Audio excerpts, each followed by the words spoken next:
हो गया। चलो, कल्ले का कहाँ तक पढ़ाए थे? पीडीएस शुरू करने वाले थे। Public distribution system. बंद कर दो माइक।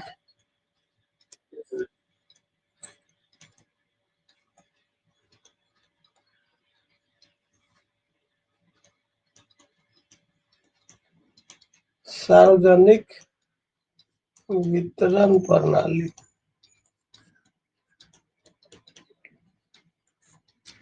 देखो, पीडीएस क्या होता है फाइनली?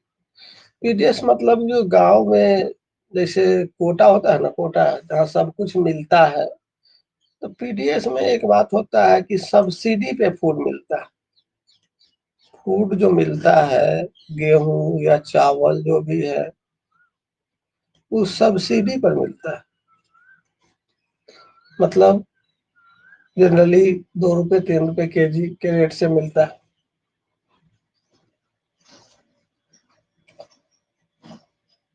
देखो, यह जो पीडीएस है, शुरुआत में तो जनरली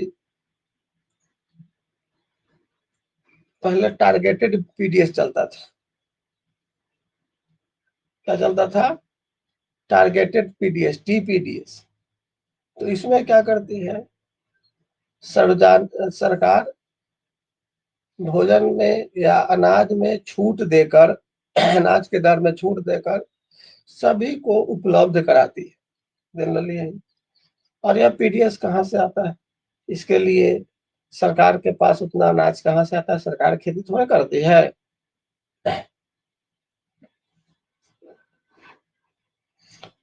तो देखो, यहाँ पर क्या होता है,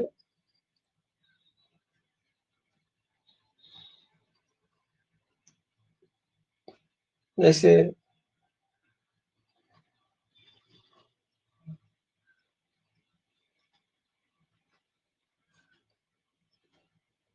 कुछ कुछ इसके अंतर्गत पॉइंट है।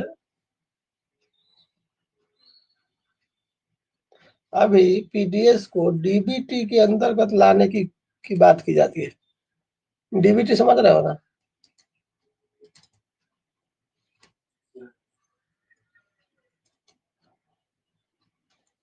Direct benefit transfer.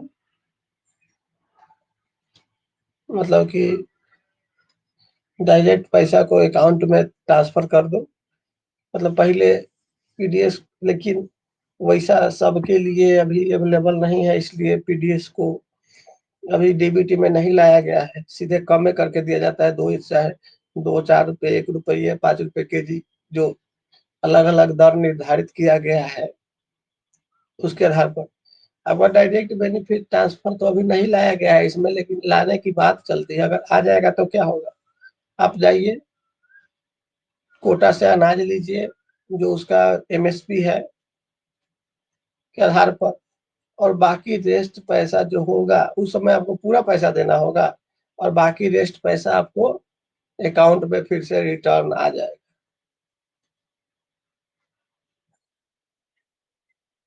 हाँ, तो डीबीटी का मतलब है कि वही सिस्टम में वही डायरेक्ट बेनिफिट ट्रांसफर कर दिया जाए। तो अभी नहीं लागू किया गया है इसमें, बहुत दिन से बात चलता है कि डीबीटी के अंतर्गत इसको लाया जाए, लेकिन लाना नुकसानदायक है। तो जनरली पीडीएस ज्यादातर किसके लिए लाया गया है? बीपीएल के लिए। बीपीएल मतलब समझते हो ना? बिलो पॉवर्टी लाइन, जो गरीबी रेखा के नीचे के लोग हैं, लेकिन आजकल एपीएल बीपीएल सबको मिलता है। बीपीएल वाला जो फैमिली का मेंबर है, माना जाता है बिलो पॉवर्टी लाइन का, कि जो मार्केट प्राइस है किसी का,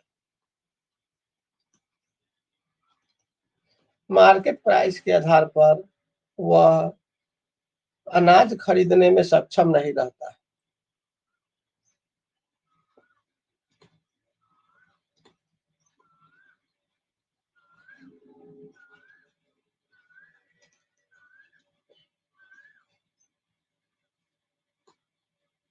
समझ में आया?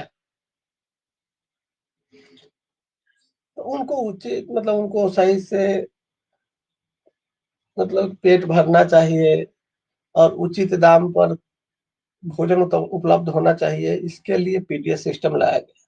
आज पीडीएस में बहुत ज़्यादा कमी है, फिर भी उसको मतलब कि पूरे देश में पीडीएस को लागू किया गया है और उसके आधार पर अनाज को बाँटा भी जाता है। पहले कुछ दिन पहले से तक दिया जाता है, वो केरोसिन दिया जाता था। अब शायद केरोसिन बंद कर दिया गया है ना? केरोसिन बंद हो गया क्योंकि अब इलेक्ट्रिसिटी लगभग मतलब बहुत ज़्यादा फैल गया है, सब जगह इलेक्ट्रिसिटी की सुविधा हो गई है, तो जनरली इसको रिमूव कर दिया गया। कहीं-कहीं है भी तो उसको भी हटाया जा रहा है।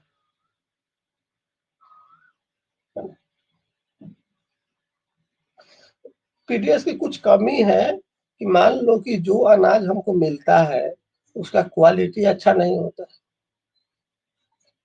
Quality is not good.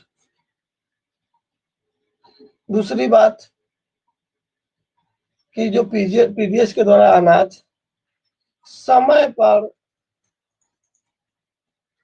Time to time available नहीं होता है। यह उसका ड्रॉबैक है। समझ में आ रहा है?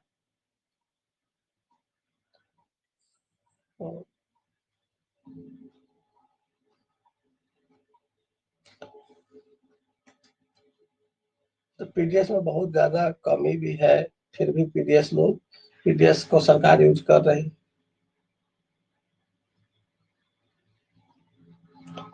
देखो आजकल क्या हो गया है, टाइम टू टाइम इंक्रीज कर रहा है फर्टिलाइजर का रेट,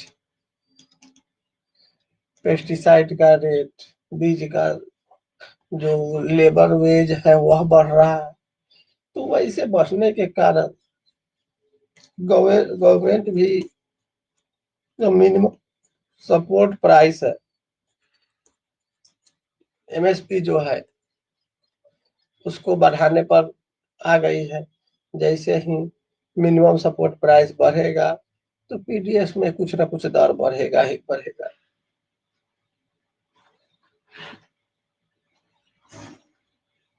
तो जो मिनिमम सपोर्ट प्राइस के आधार पर ही पीडीएस का रेट फिक्स किया जाता है। जैसे ही मिनिमम सपोर्ट प्राइस बढ़ेगा तो पीडीएस का रेट भी बढ़ जाएगा। इतना क्लियर है ना? नहीं तो अगर नहीं बढ़ाते हो पीडीएस का रेट तो तुमको फूड सब्सिडी और ज्यादा इंक्रीज करना पड़ेगा। पीडीएस का रेट अगर नहीं बढ़ाते हैं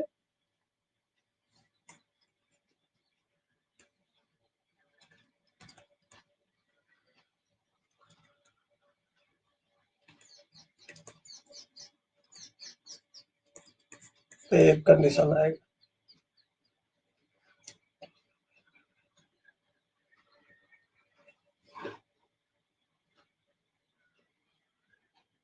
देखो पीडीएस में बहुत सारा कमी ऐसा है, पीडीएस के लिए मतलब पीडीएस को रेगुलेट करने के लिए गवर्नमेंट का संस्था है ना? और गवर्नमेंट का संस्था जो भी गवर्नमेंट ऑफिसर होंगे उसका जनरली एडमिनिस्ट्रेटिव कॉस्ट बहुत ज्यादा होगा।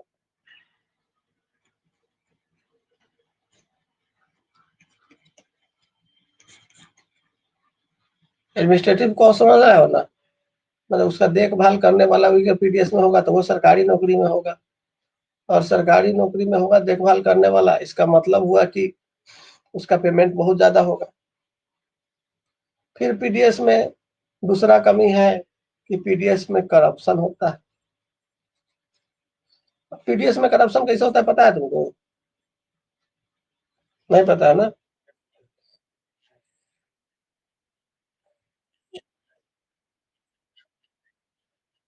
हाँ मेन वही है।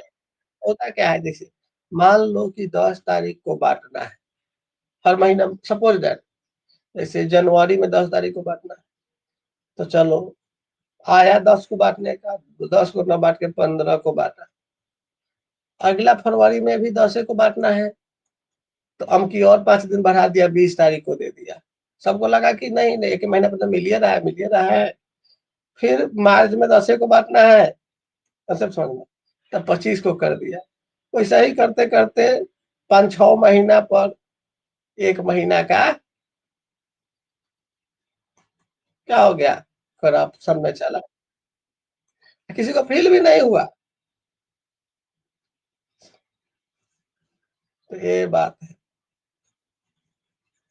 तो वही है, करप्शन आ जाता है, मतलब उसके बाद दूसरा मिसमैनेजमेंट होता है। पीडीएस में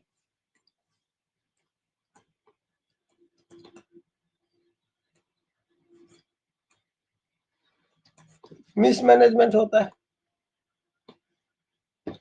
उससे भी बहुत चीज ऐसा ऐसा होता है कि तुम क्या सोच सकते हो, कैसे देश हमारा चल रहा है पता नहीं।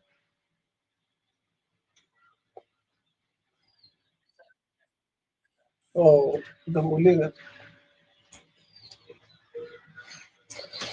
बहुत ज्यादा ट्रांसपोर्टेशन कॉस्ट लगता है।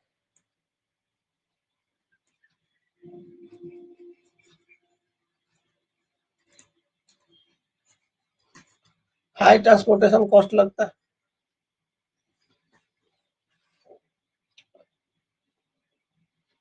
अब फुल स्क्रीन हो गया।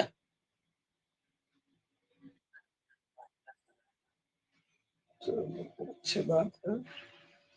अभी तक मतलब एक बात है, इस पर सब ज्वाइन भी नहीं कर पाता है ना, पता नहीं चलता है कि मैसेज वैसेज नहीं जाता है।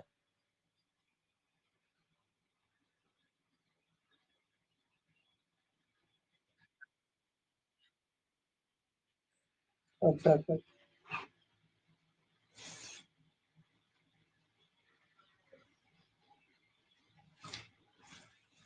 आजकल क्या हो रहा है कि पीडीएस में जनरली क्या हो गया है कि कुछ प्रॉब्लम आ गया है कि पीडीएस में बहुत ज्यादा शोषण टाइप का हो रहा है, क्योंकि किसी भी फूड प्रोडक्ट का इंटरनेशनल मार्केट में रेट बढ़ते जा रहा है, यहाँ तक कि घरेलू मार्केट में भी रेट बढ़ गया है। तो सरकार को जनरली एमएसपी उसको बढ़ाना पड़ेगा, और जब सरकार एमएसपी बढ़ाएगी तो ये पॉलिटिकल हो जाएगा न्यूज, क्योंकि एमएसपी को एमएसपी तो बढ़ाएगा, और दूसरा पीडीएस उसी के अनुसार सेट किया जाएगा, तो पीडीएस का रेट भी महंगा हो जाएगा, है ना।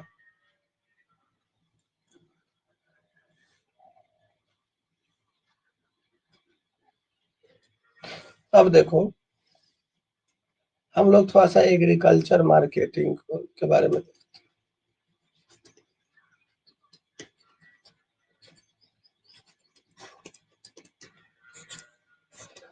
मतलब इसको हिंदी में बोलते हैं कृषि विपणन।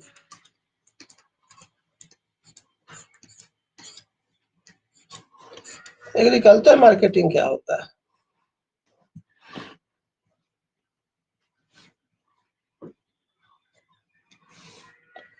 आजकल सुने होंगे, एपीएमसी का नाम सुने हो?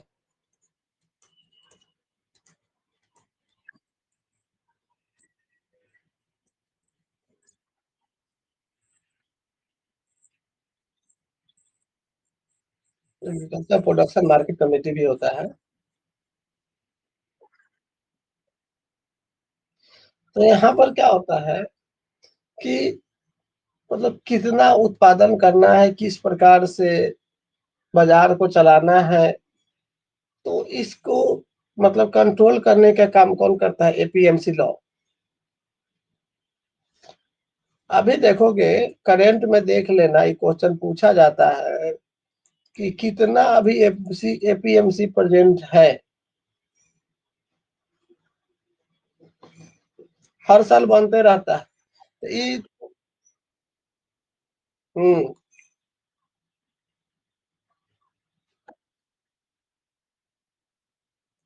हाँ,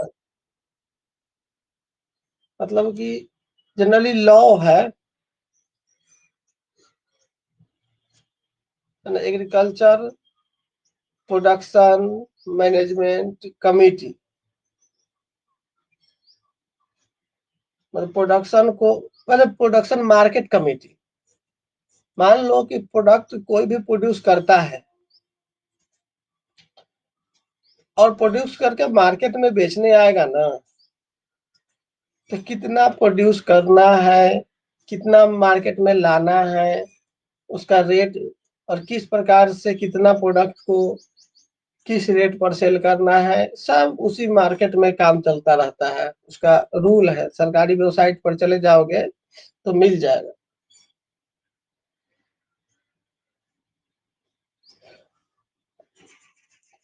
मतलब मंडी में भी काम करता है नेशनल ई नैम वाला इलेक्ट्रो।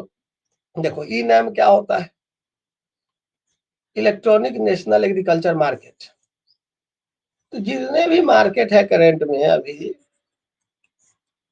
है ना, उसका संख्या जानना जरूरी है। जनरली अभी तो हजारों में है, चार पाँच, तीन चार हजार तो जरूर होगा मार्केट। तो यहाँ पर वस्तु की खरीद बिक्री से संबंधित जो भी कानून है, मतलब जो भी अगर मार्केट में खरीद बिक्री हो रहा है,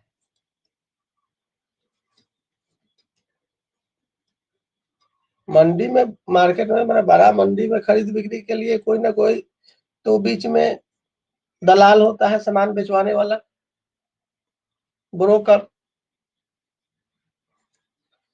तो ब्रोकर जो होगा, उस लाइसेंस उसके पास है कि नहीं। अगर लाइसेंसी ब्रोकर होगा ना, तो उसी के द्वारा बाई और खरीद करना है मार्केट में, या कंसेप्ट समझ।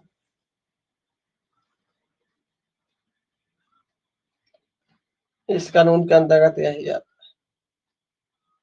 मार्केट में किसी भी चीज को नीलाम करना है, तो नीलाम करने के लिए एक हॉल होता है। हॉल पर जनरली क्या होगा, हॉल में जाके माइक में बोलना है कि हमको सामान बेचना है, नीलाम होगा। वजन करने के लिए वेट करने वाला बना हुआ होता है, वहां पर लाइट की सुविधा होनी चाहिए, मतलब ड्रिंकिंग, फ्रेश ड्रिंकिंग वाटर होना चाहिए, मतलब रोड होना चाहिए।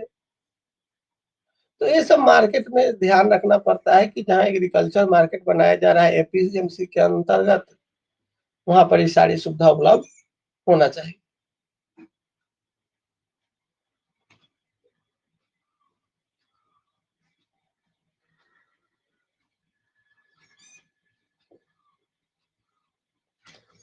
अब यहाँ पर जो भी है, एपीएमसी के द्वारा राज्यों को बहुत सारा टैक्स मिलता है। जितने भी मार्केट होंगे उतना ज्यादा टैक्स मिलेगा।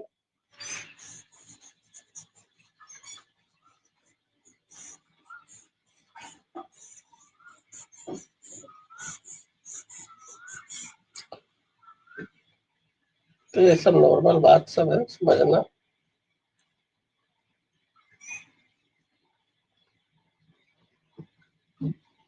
है ना, एपीएमसी से इतना टैक्स इनकम होता है कि वह माना जाता है कि किसी भी स्टेट का वह आर्म है। आर्म करने का मतलब कि इनकम बहुत ज्यादा है। जैसे आदमी हाथ से कमाता है ना, वैसे ही एपीएमसी को आर्म मान लिया, क्योंकि उससे भी बहुत ज्यादा इनकम होता है।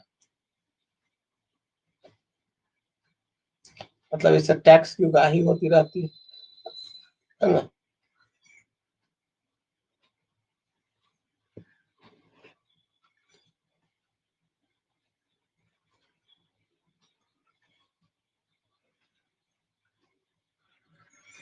आजकल आया है एक एक्ट,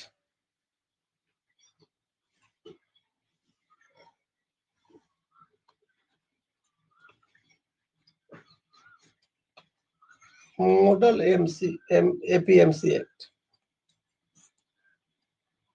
एक बात पूछना चाहते हैं, वो जो हम योजना वाला पीडीएफ भेजे थे, उसमें कम से कम पढ़े हो कि नहीं, कुछ ना कुछ।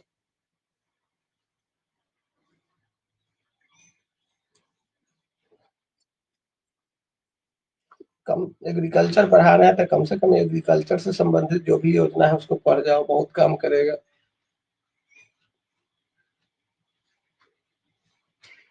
पूरा पढ़ना है, कुछ नहीं पढ़ना है, तो वही पूछा है कि कितना पेज तक पढ़े हो।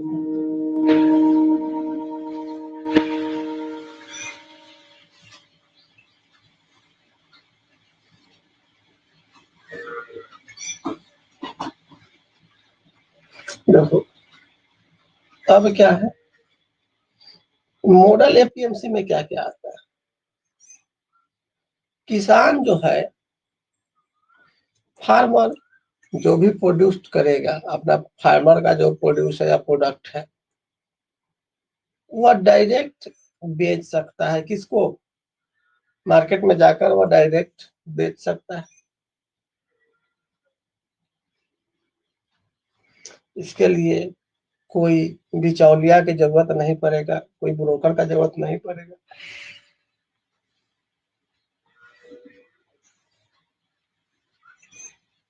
अगर मान लो कि फार्मा का जो प्रोडक्ट है जल्दी से खराब हो जाने वाला है, तो उसको जल्दी से बेचने के खरीदने वाला कस्टमर की व्यवस्था किया जाएगा। फिर नया नया बाजार, या इसको मंडी बोला जाता है, नया नया मंडी की को बनाने की अनुमति दी जाएगी। ये सब है।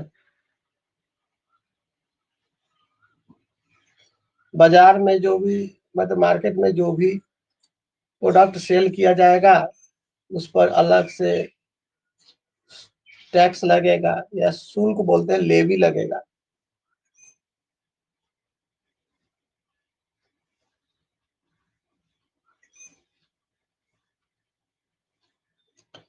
एपीएमसी के द्वारा जितना भी इनकम होगा, जैसे टैक्स के द्वारा, उसका यूज कहाँ होगा, उस मार्केट को डेवलप करने में, मतलब मार्केट डेवलपमेंट में।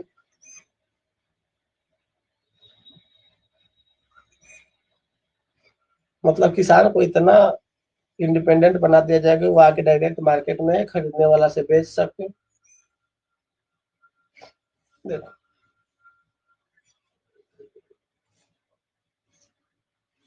तो बहुत सारा सुधार किया गया है, और इकोनॉमिक सर्वे में हमेशा इसके बारे में आते रहता है।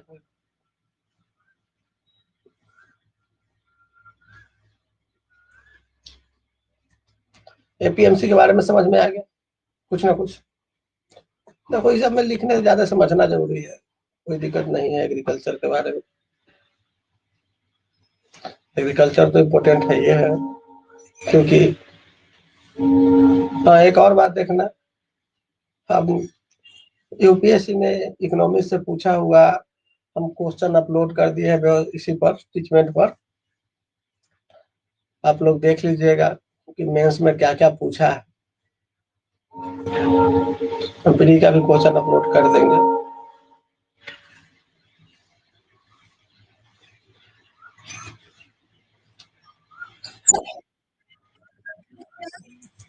इंग्लिश में है तो हिंदी कर लेना।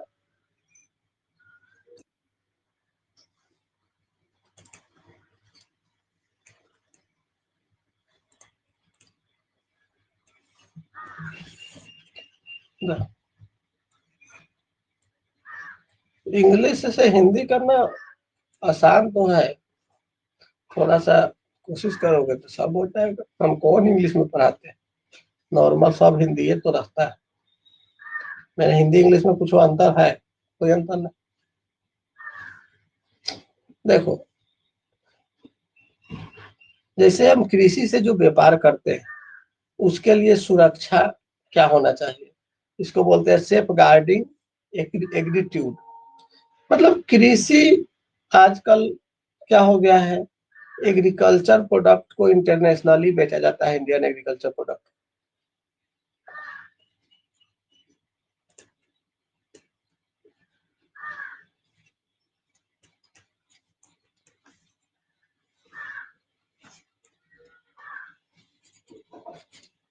अब इंटरनेशनली जब किसी चीज को बेचा जाएगा, तो उसमें एक चीज आ ही जाएगा, वर्ल्ड ट्रेड ऑर्गेनाइजेशन। बताओ, अभी एक क्वेश्चन पूछते हैं, WTO का हेडक्वार्टर कहाँ है, ऑफिस कहाँ है? किसी को नहीं? ठीक, तो थोड़ा सा याद रखो, जैसे हेडक्वार्टर कहाँ है, स्थापना कब हुई। जब भी एक भी संस्था का नाम आ जाए तो उसके बारे में अपना से सर्च करके गूगल पर थोड़ा सा लिख लो, ये सब अच्छी बात होती है। तो WTO का एक मीटिंग हुआ, 10th मिनिस्ट्रियल काउंसिल, कहाँ हुआ? नैरोबी में, नाम सुना होगा, केनिया का कैपिटल है। हुआ कब? दिसंबर 2015 में। इसमें क्या हुआ कि कुछ कुछ सेफ गार्ड अपनाया गया, है ना, कृषि व्यापार के लिए कुछ सुरक्षा के नियम बनाए गए। तो जो भी डेवलपिंग कंट्री है, डेवलपिंग इकोनॉमी, उसके लिए स्पेशल सेफ गार्ड मैकेनिज्म बनाया गया, मतलब विशेष सुरक्षा तंत्र बोल सकते हैं।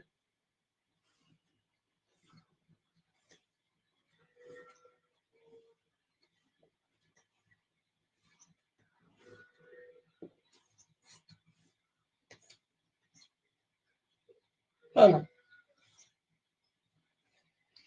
दूसरा क्या किया गया?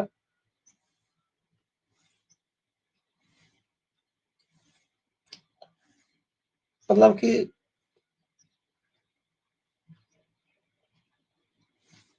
फूड सिक्योरिटी को पूरा करने के लिए, उसके उद्देश्य को पूरा करने के लिए एक प्रकार से पब्लिक स्टोरेज होना चाहिए। उसके बाद हुआ जो एक्सपोर्ट सब्सिडी होता है, एक्सपोर्ट सब्सिडी, उसको खत्म करने की बात की गई। और जो कॉटन का प्रोडक्शन होता है उस पर कुछ बात किया गया कि कॉटन का प्रोडक्शन कैसा होना चाहिए, किस प्रकार से होना चाहिए। ये सब बात आया किसमें? सेफ गार्डिंग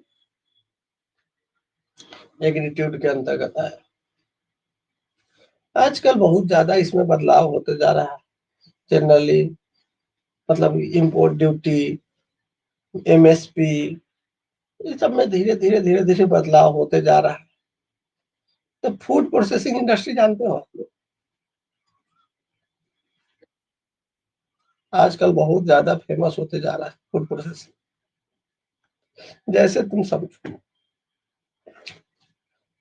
मान लो एक मिल्क है, मिल्क डायरेक्ट 50 रुपए पर केजी है, लेकिन उसी से तुम, क्या होता है, क्रीम निकाल ली, मतलब 100% नहीं, कुछ परसेंट, और रेस्ट जो मिल्क बचा उसमें थोड़ा कुछ कुछ केमिकल मिक्स करके पानी वानी मिला के फिर उसको 85 रुपए केजी बेच भी दिया जाता है। जैसे कॉर्न जानते हो ना, कॉर्न, मक्का, मक्का तुमको 10-15 रुपए 20 रुपए पर केजी मिलेगा, और उसी को पॉपकॉर्न बना दो तो 100 ग्राम का शायद 200 ग्राम तुमको 400 रुपया में मिलेगा। ये क्या हो रहा है? फूड को हम प्रोसेस कर दिए। सबसे बेस्ट एग्जांपल है पिज्जा। पिज्जा में बनाने में लागत 50 रुपया है, तब बिकता 500 का है। समझ रहे हो ना? क्या रहता है? आटा ही रहता है, उस पर बटर डाल दिए, बात करते, और कुछ होता है?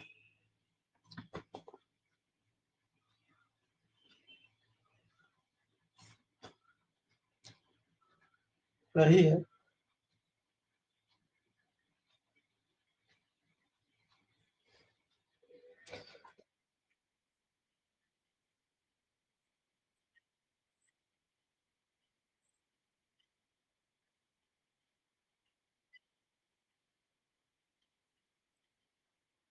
अरे तो वही सब है, तो फूड प्रोसेसिंग आजकल बहुत ज्यादा डेवलप कर रहा है, हम इसी को बता रहे हैं। तो इसमें इन्वेस्टमेंट करने की बात की जा रही है कि फूड प्रोसेसिंग में अगर आप इन्वेस्टमेंट करते हैं तो उसमें है इन अनस्टेबल हुआ है, किसी साल बहुत ज्यादा इन्वेस्टमेंट हो जाता है, कभी कम, तो उसको स्टेबल करने की बात की जाती है, तब ना सेफ गार्डिंग होगा।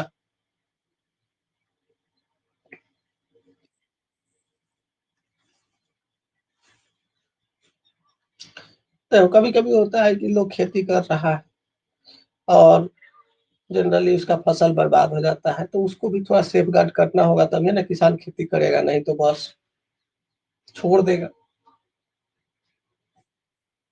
अगर मान लो कि कोई खेत मेहनत कर रहा है, कभी कभी होता है कि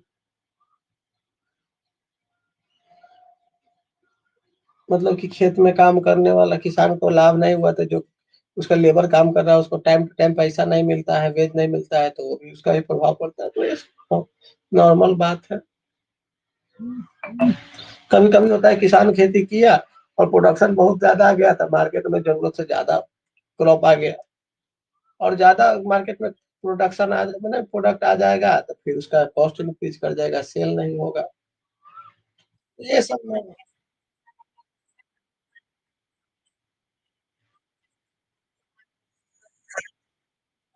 नहीं, मतलब यही है कि एक प्रकार से एग्रीट्यूड को सेफ गार्ड करना ही पड़ेगा, तभी जाके सही से किसान लोग को फायदा हो पाएगा, और तभी प्रोड्यूस मतलब प्रोडक्शन हो पाएगा, एग्रीकल्चर प्रोडक्ट। चलो अब देखते हैं, वो तो समझ में आ गया तुम लोग कि कैसे मतलब सेफ गार्ड करेंगे कृषि एग्रीट्यूड। अब देखते हैं कमोडिटी फ्यूचर मार्केट क्या होता है।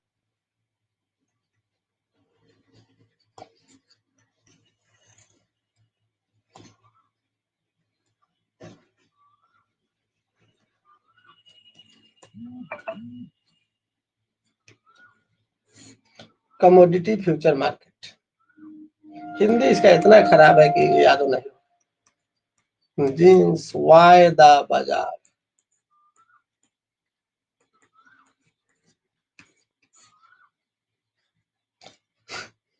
जानते हो कमोडिटी को जीन भी बोला जाता है। देखो, इसमें क्या होता है कि बाजार में हमेशा कितना सामान बेचना है उसका एक लिस्ट बनाया जाता है, और उसी के आधार पर एक्सचेंज भी बनाया जाता है, कमोडिटी एक्सचेंज मार्केट, जानते हो जैसे शेयर मार्केट होता है ना, वैसे कमोडिटी मार्केट भी होता है। ये क्वेश्चन पूछा जाता है कि इंडिया में कहाँ कहाँ कमोडिटी एक्सचेंज मार्केट।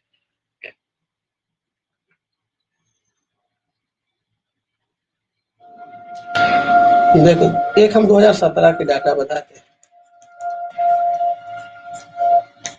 113 को जो है कमोडिटीज,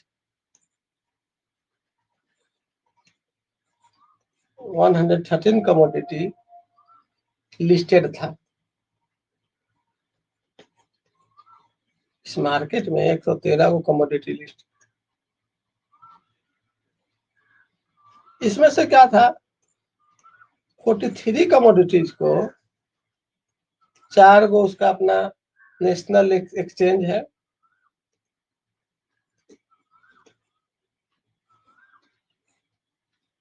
कमोडिटी एक्सचेंज मार्केट, मतलब इतना ही का उसमें ट्रेड किया जा रहा था, 43 का,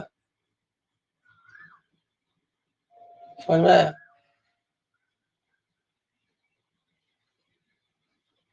और 6 गो को स्पेशल कमोडिटी के रूप में ट्रेड किया जा रहा था। तो बाकी जो बचा उसको कहाँ जाएगा, जनरली कितना हुआ, 50 को मान लो कि 49 को, 50% से भी कम, और बाकी 50% का ट्रेड हो ही नहीं रहा। तो ये लिस्ट बनाने से क्या फायदा। तो हमें इस समय बाद में क्या किया, वित्त मंत्रालय, फाइनेंस मिनिस्ट्री,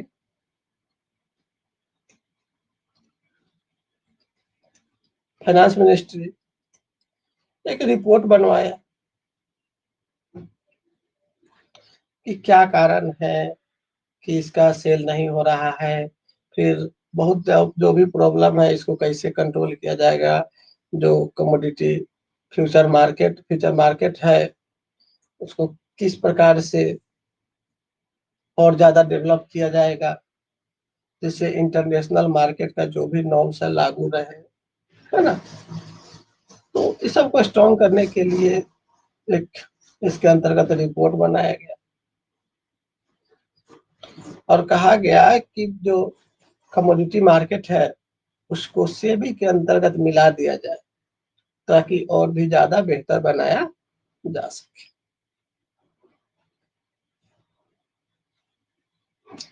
तो क्या हुआ, मतलब इसको सेबी के अंतर्गत लाने की बात की गई। जैसे शेयर मार्केट सेबी के अंतर्गत चलता है वैसे कमोडिटी मार्केट को भी सेबी के अंतर्गत लाने की बात की गई।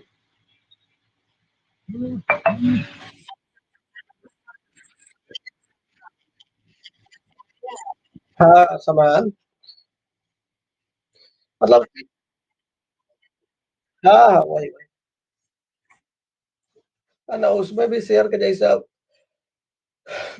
इन्वेस्टमेंट होता है। देखो अभी बता देते हैं तुमको कौन कौन कमोडिटी मार्केट, एक मिनट।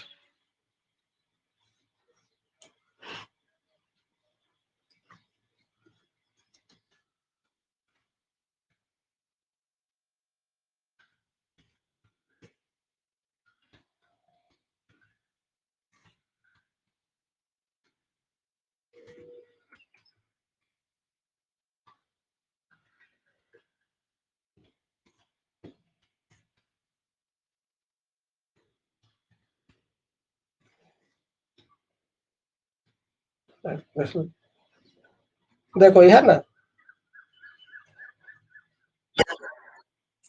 देखो एक है in apart the numerous regional exchange in India six national commodity, छह को है ना। ये क्वेश्चन पूछता है multi commodity exchange, national commodity and derivative exchange, Indian commodity exchange, national multi commodity exchange, इतना छह गो।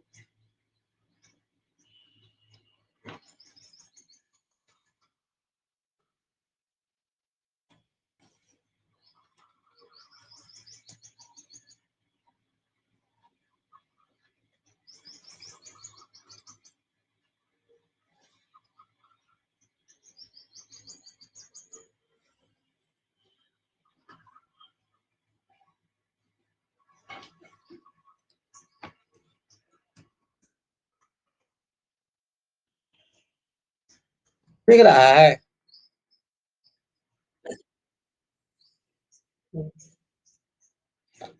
तो ये छह गो हो गया तुम्हारा।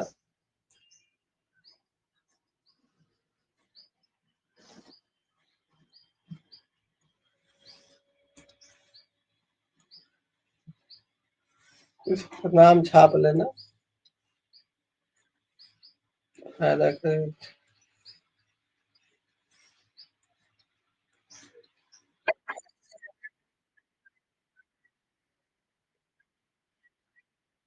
हाँ वही वही वही, वैसे ही बॉन्ड टाइप में होता है।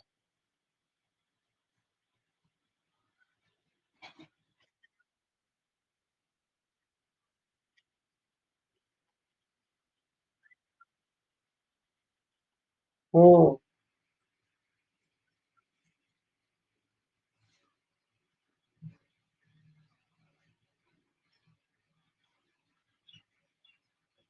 समझ में आया। ये छह का नाम लिख लो, फायदा करेगा। जल्दी जल्दी लिख लो। ये क्वेश्चन पूछा हुआ था हमसे भी एग्जाम में, पूछा हुआ था तो हम क्या करें, तब हम बता दिए।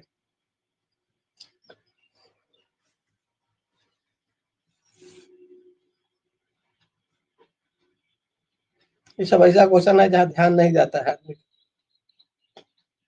वो डायरेक्ट एग्जाम में आएगा तब पता चलेगा।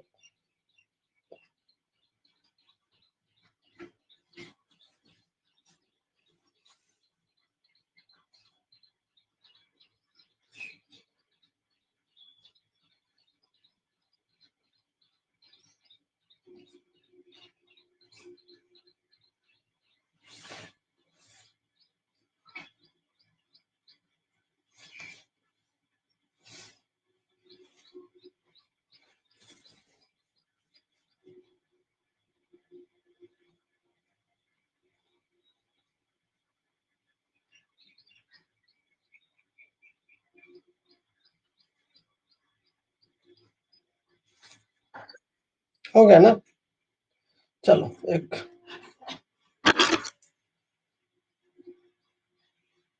नेक्स्ट हम लोग बात करते हैं, एक होता है सप्लाई चेन मैनेजमेंट की। तो उसको नए पेज पर ले जाते हैं।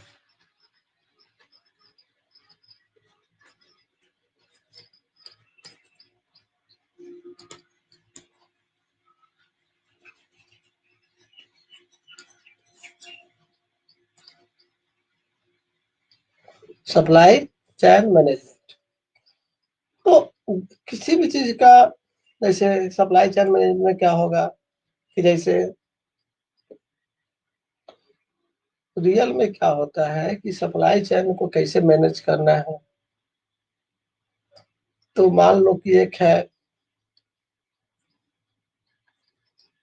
प्रोडक्ट को डेवलप किया गया,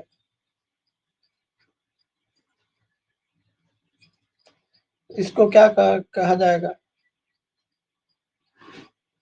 मतलब ये किसी भी, देखो एक सप्लाई का चैन को कैसे मैनेज करना है कि प्रोडक्शन से लेकर सेलर तक या मार्केट तक किस प्रकार से एक ऑर्गेनाइज वे में काम हो, और कोई एक दूसरे का परस्पर विरोध न करे, और कंटिन्यू इसमें जितना भी एम रखा गया है वो लक्ष्य पूरा हो सके। मतलब एक प्रकार से कितना प्रोडक्शन करना है, उसका सोर्सिंग क्या होना चाहिए, उसके लिए मतलब प्रोडक्ट डेवलपमेंट की मतलब हो गया कि सोर्सिंग के अंतर्गत प्रोडक्शन कितना होना चाहिए, और प्रोडक्शन को सही से लॉजिस्टिक की सुविधा मिल रहा है कि नहीं, उसके लिए कुछ ना कुछ इंफॉर्मेशन सिस्टम और प्रॉपर कोऑर्डिनेशन के मैनर में होना चाहिए। कुछ ना कुछ इंफॉर्मेशन सिस्टम और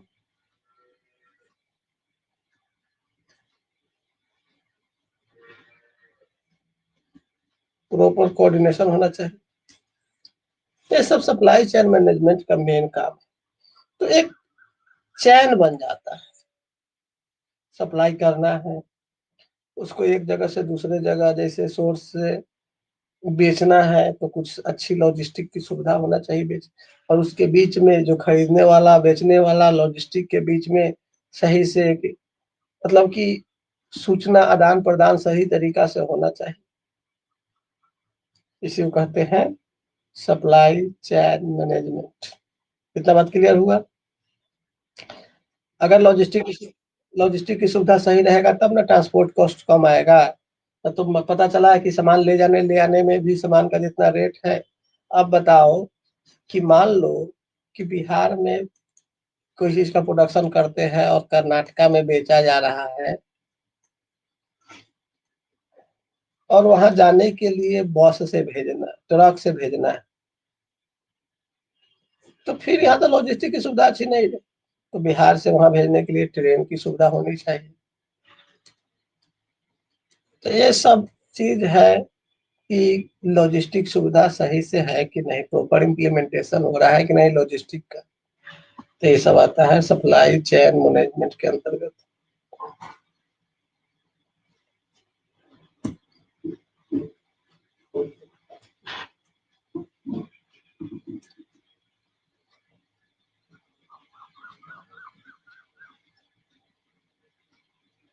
जैसे मान लो कि दूर तक भेजना है तो अच्छे से पैकेजिंग करके भेजो, है ना। आजकल पूरा वर्ल्ड ग्लोबलाइज होता जा रहा है, तो सब जगह अगर इंटरनेशनल मार्केट में ट्रेड करना है तो भी वहाँ सप्लाई चेन मैनेजमेंट, जैसे फिशरीज की बात, फिश जो मछली है ना, मछली क्या है बहुत दूरी तक भेजा जा रहा है।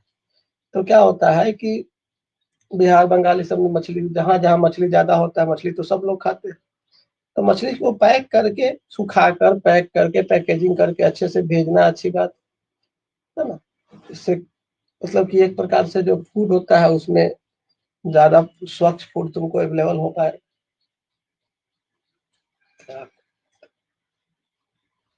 ये अपने आप कुछ कुछ खुल जाता है मेरे लैपटॉप। ये सब क्लियर हो रहा है ना।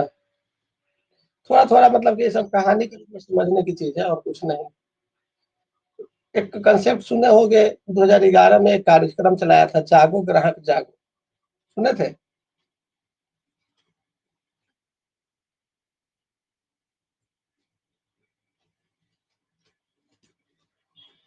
मतलब कोई भी ये भी क्वेश्चन पूछ देगा कब चलाया गया है, ठीक है, सवाल सब है। जागो ग्राहक, तो ऐसी योजनाएं सब है। कभी किसान के लिए किसान कॉल सेंटर होता है 1551, ये यूपीएससी में सवाल पूछा हुआ है। तो ऐसी योजना कभी नया चीज शुरू किया जाता है ना तो यूपीएससी में एग्जाम में डायरेक्ट पूछ देता है।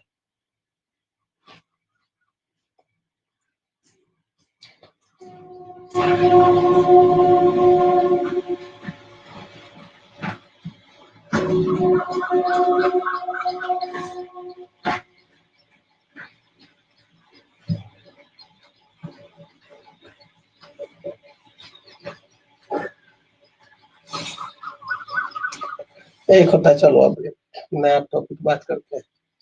एक है farm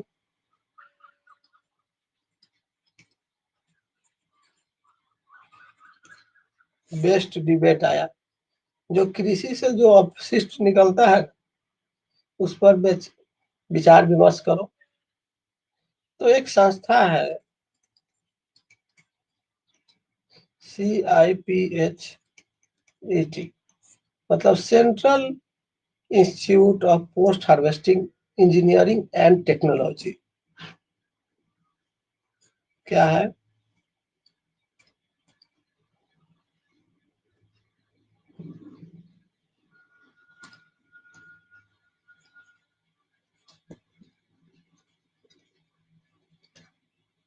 central institute of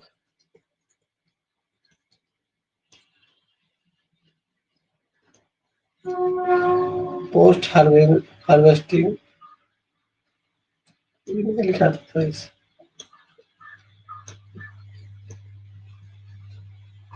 engineering and technology, या एक डाटा पब्लिश किया। इस डाटा में क्या हो गया कि कृषि में जितने भी वेस्ट अपशिष्ट जो निकलता है ना भारत में, उसका 2014 का हम कीमत बता रहे हैं, कॉस्ट 92,561 करोड़, 51 करोड़, 651 करोड़, 92,651 करोड़। मतलब ये अपशिष्ट का कॉस्ट है, मतलब कि अपशिष्ट का इतना दाम हो सकता है। तो जितने भी प्रोडक्ट प्रोड्यूस हो रहे हैं उस समय उसका 9%, कितना परसेंट? 9%। और इसमें से भी इसका 2/3 जो है वह सिर्फ का गेहूं, चावल, मतलब कि व्हीट, राइस, पल्स, दलहन एंड तिलहन से।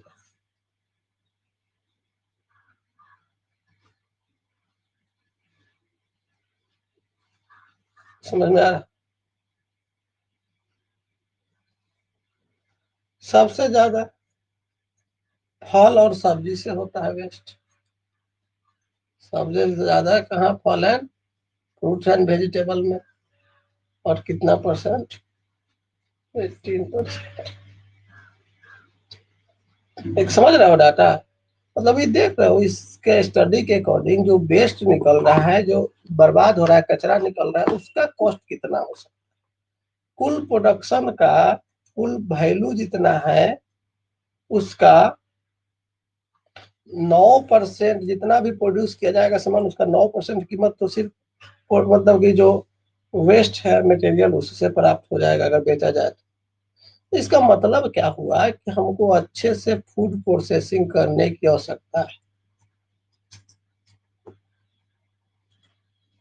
अगर अच्छे तरीके से फूड प्रोसेसिंग होगा कंट्रोल्ड वे में, जितने भी वेस्ट है उसका फिर से वेस्ट मैनेजमेंट सिस्टम लाया जाएगा, तो जनरली जो अनाज और फल फल सब्जी के रेट में कंटिन्यू जो ग्रोथ हो रहा है उसको कंट्रोल किया जाएगा, है ना।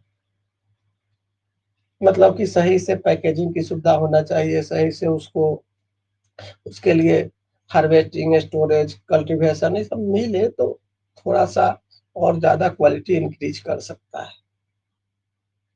इतना समझ में आ गया? चलो, देखो जो छूट ही जाएगा तो कोई दिक्कत नहीं, रखना इस पर सारा कुछ डाउनलोड हो जाता है पीडीएफ के रूप में, डाउनलोड करके लिख लेना। लिखने में हड़बड़ाने की कोई जरूरत नहीं है।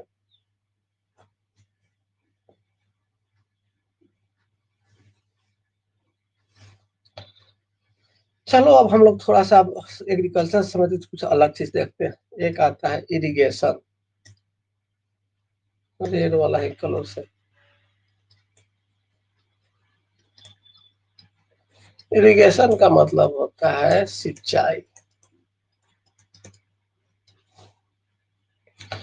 देखो, ये जो टॉपिक तुमको बता रहे हैं वो दो जगह हेल्प करेगा। एक जगह हेल्प करेगा ज्योग्राफी में, दूसरा इकोनॉमिक्स में। क्योंकि जब एग्रीकल्चर तो पूर्ण रूप से टॉपिक ही ज्योग्राफी का है, लेकिन फिर भी पढ़ लो। सिंचाई होता क्या है? हम्म, एक मिनट, तुम लोग थोड़ा सा बता देते हैं जो लिख लेना भी, एग्जाम में क्वेश्चन पूछेगा। यहाँ कहाँ क्लिक कर रहा है।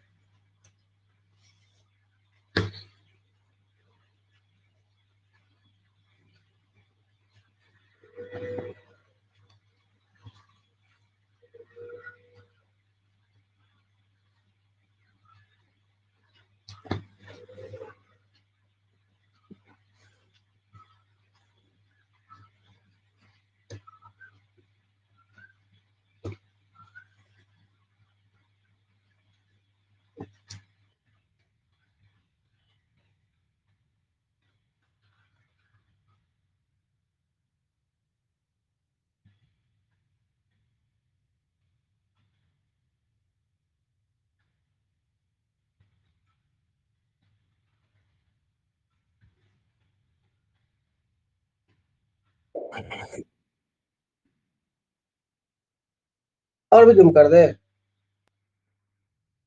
सब कुछ दिख रहा है? हेलो,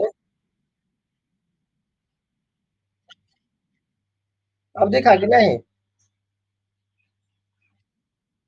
ठीक है चलो।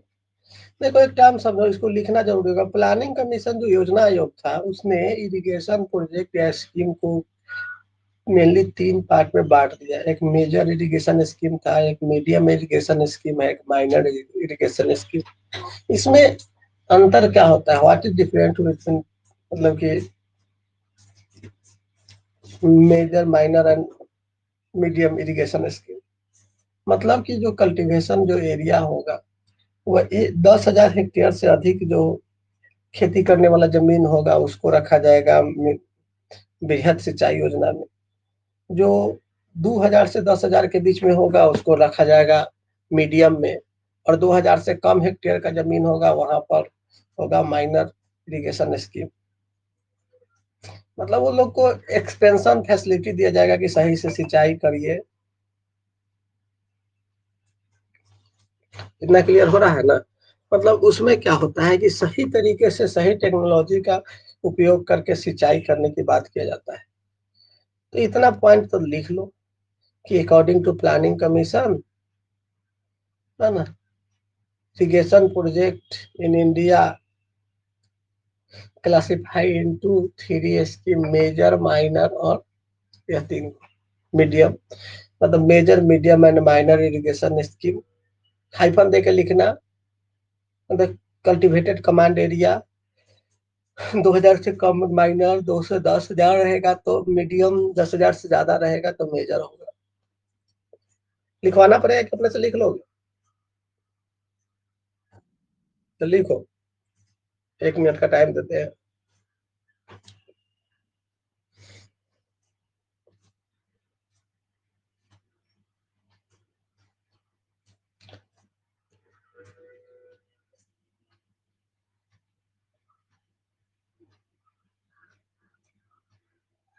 ऐसे भी शॉर्ट में तुम लोग लिख सकते हो। देखो, according to planning commission, irrigation project लिखो या स्कीम लिखो इन इंडिया, कितना कटोरी बांट रहे हैं? माइनर तो 2,000 हेक्टेयर, है ना। मीडियम स्कीम 2,000 से 10,000 हेक्टेयर, और मेजर मतलब कि मोर देन 10,000 हेक्टेयर। हो गया ना? बस इतना ही बातें लिखना था।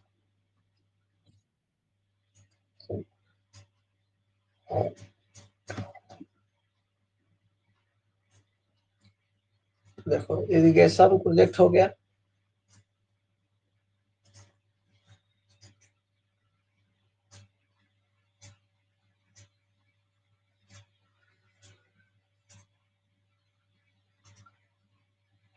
अब इरिगेशन के अंतर्गत आता क्या क्या है, हम उसको थोड़ा सा डिस्कस कर देते हैं। सही रहेगा ना? टेंशन नहीं लेना, आराम आराम से पढ़ते चलना है और आराम आराम से ही खत्म हो जाएगा सिलेबस देखते देखते।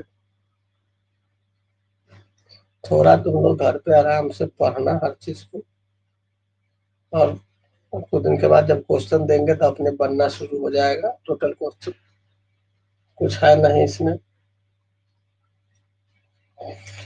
तो देखो, ये तो योजना चलाया गया, स्कीम या प्रोजेक्ट चलाया गया। क्योंकि पहली बात है कि एग्रीकल्चर में अगर प्रोडक्शन इंक्रीज करना है, वो यहाँ से हटाते, है ना। प्रोडक्शन को इंक्रीज करना है तो आपको इरिगेशन की सुविधा बढ़ानी होगी। इरिगेशन बेटर क्वालिटी में देना होगा या डेवलप करना होगा इरिगेशन फैसिलिटी को। मतलब एक प्रकार से इरिगेशन सस्टेनेबल वे में होना चाहिए, क्योंकि अगर जमीन से सारा पानी भी निकाल लेंगे तो वो भी समस्या है। आजकल जो खेती होता है उसमें सिंचाई होता है जमीन से पानी ट्यूबवेल से निकाल कर, अब यहाँ पानी पीने के लिए कम है, सिंचाई करके वेस्ट किया जाता है। तो उसके लिए बहुत सारी परियोजनाएं बनाई गई है ना। एक है, शुरू किया गया था एक प्रोजेक्ट, RIFD, है ना, रूरल इंफ्रास्ट्रक्चर डेवलप, आप उल्टा लिख दिया, RIDF होता है,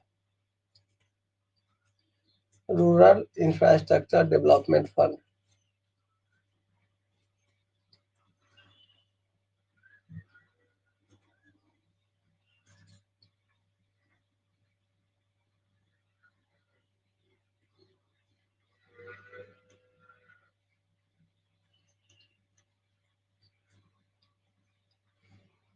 मतलब इसको 1955 6 में, 1995-96 में स्टार्ट किया गया था। अब इसमें क्या था कि जनरली क्या हो, कि जितना भी इरिगेशन प्रोजेक्ट है उसको बढ़ाने की बात की जा रही थी, क्योंकि ग्रामीण क्षेत्रों में तो इंफ्रास्ट्रक्चर बनाओ कि सही से सिंचाई की सुविधा उपलब्ध कराया जा सके, ज्यादा लोग को पानी उपलब्ध हो, है ना। अब देखो,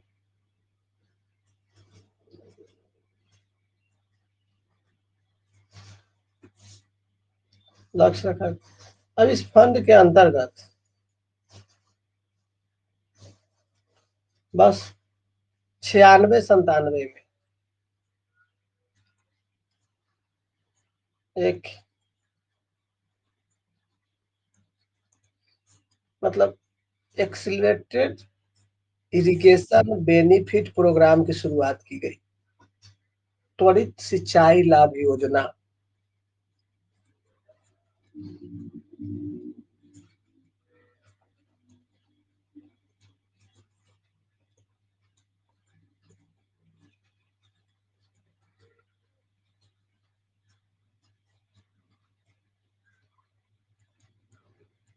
और मेन सबका लक्ष्य क्या है कि मान लो कि कोई ट्यूबवेल लगाता है तो उसको सब्सिडी दिया जाए, उसको लोन दिलवाया जाए, ये सब करवाया जाए, क्योंकि कृषि क्षेत्र में सिंचाई अगर उपलब्ध हो जाएगा तो उत्पादन अपने बढ़ जाएगा। समझ रहे हो ना। तो इरिगेटेड फार्म मतलब कि एग्रीकल्चर को या लैंड को बढ़ाने की बात की जा रही थी, आज भी है। यहाँ पर एक और बात होता है कि डीप इरिगेशन प्रोजेक्ट आता है, ड्रिप ड्रिप बूंद बूंद करके सिंचाई की बात करते हैं, क्योंकि इससे क्या होता है कि सिंचाई में पानी की बर्बादी न हो, इसको भी ध्यान में रखा जा सकता है ना। तो एक सिस्टम बनाया गया, मोर क्रॉप पर ड्रॉप। मोर क्रॉप पर ड्रॉप मतलब कि अधिक उपज प्रति बूंद पर जोर दिया गया। अधिक उपज प्रति बूंद, अगर अच्छे से सिंचाई करते हैं तो प्रोडक्शन इंक्रीज करेगा। मोर क्रॉप पर ड्रॉप स्कीम चलता है आज भी, ऐसा नहीं है कि बंद हो चुका है। तो पूरे इंडिया में इरिगेशन पोटेंशियल की बात करते हैं तो क्या है, जितने भी आजकल आज भी इंडिया का जितना भी क्षेत्र है, कहा जाता है कि मॉनसून डिपेंडेंट है, लेकिन एक डाटा के अनुसार देखा जाएगा तो मान लो कि 34% तक ही सिंचाई की सुविधा उपलब्ध है इंडिया में आज। पूरे भारत में जितना भी कल्टिवेटेड एरिया है उसका इरिगेटेड लैंड ओनली 34%।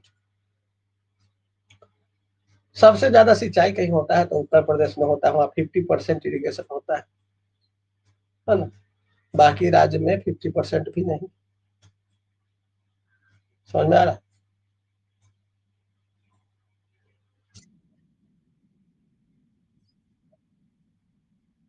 कोई नहीं, कुछ सरकार ये सिंचाई की व्यवस्था नहीं कर रही। गांव में जाओगे तो सरकार सिंचाई करने के लिए क्या कर दी है बताइए। अब तो हार पछता के अंत में बिजली की सुविधा किसानों के लिए अलग से उपलब्ध करा रहे।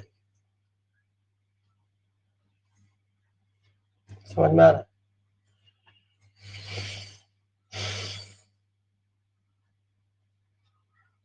ये सब समझना छोटी छोटी बात।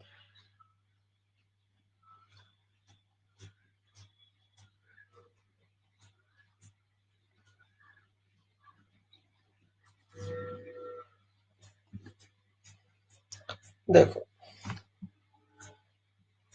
आज भी क्या है,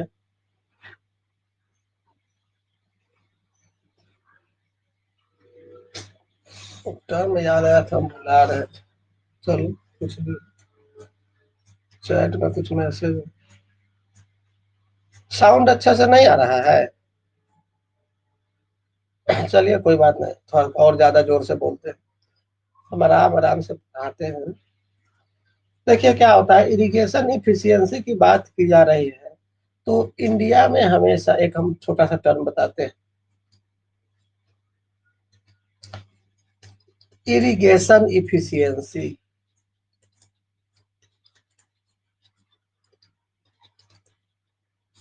इंडिया में हमेशा पानी की कमी, वाटर स्कार्सिटी होते जा रहा है ना। और कई जगह पर पानी का बर्बादी भी होता है। पानी का तो अधिक जगह पर जैसे चावल के उत्पादन में पानी की बहुत आवश्यकता होती है। दूसरा, आजकल बोल सकते हैं कि जमीन में मिनरल्स की मात्रा बढ़ गई, लवणता, मतलब कि सैलिनिटी इंक्रीज कर रहा है जमीन में।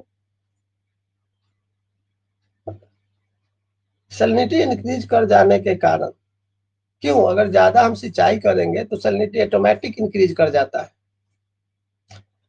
तो क्या किया जाए इस इरिगेशन के एफिशिएंसी को बढ़ाने के लिए, मतलब कि थोड़ा सा ड्रिप इरिगेशन आया है, ड्रिप, या उसको बोल सकते हैं स्प्रिंकलर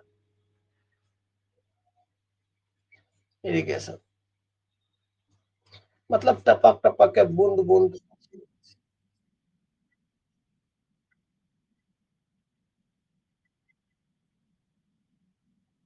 हाँ, मतलब किसान सही से, मतलब कि पानी डालता है, फर्टिलाइजर डालता है, फर्टिलाइजर सही से, मतलब केमिकल फर्टिलाइजर है, तो इस सब के कारण क्या होता है, सैलिनिटी इंक्रीज हो जाता है, लवण की मात्रा ऊपर आ जाती है। तो ड्रिप इरिगेशन, स्प्रिंकलर इरिगेशन का यूज करने का मतलब है कि अगर इसका सही से, पहला तो वाटर बचेगा, water use use of water decrease कर जाएगा।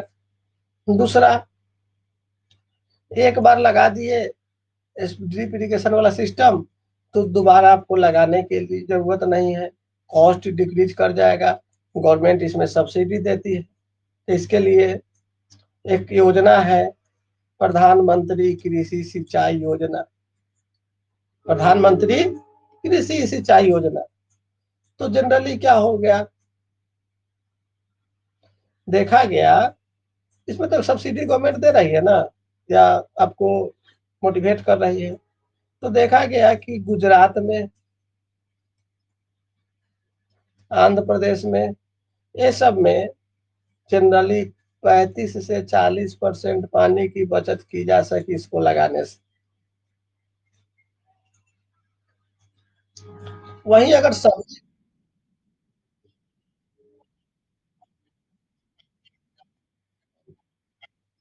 वहीं अगर हम सब्जी की खेती करते हैं, ये सब राज्य में सब्जी को देखा गया, वेजिटेबल को, तो उसमें 40 से 65% तक पानी बचाया जा सकता।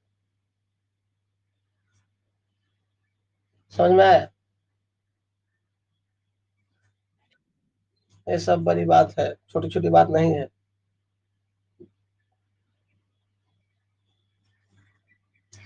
इंडिया में ऐसे भी वाटर प्रोडक्टिविटी कम है।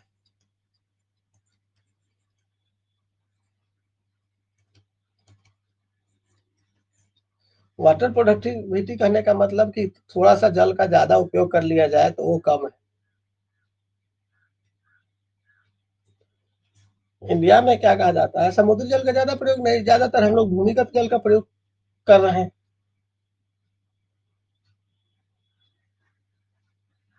जनरली जो जमीन से जो जल निकाला है उसको कम करना पड़ेगा। क्या होता है कि इसमें होता है कि जनरली खेतों में बेहतर तरीके से जल वाटर मैनेजमेंट सिस्टम डेवलप करना चाहिए। अगर पानी को कम, वाटर का मिसमैनेजमेंट नहीं हो, ये सब कुछ पर ध्यान देना पड़ेगा सिंचाई करते समय। जो बेकार का जो पानी बच जाता है, नाला वाला वाला जो हम लोग यूज कर लेते हैं, उसको एग्रीकल्चर में यूज कर दे, वो सब सिस्टम होना चाहिए।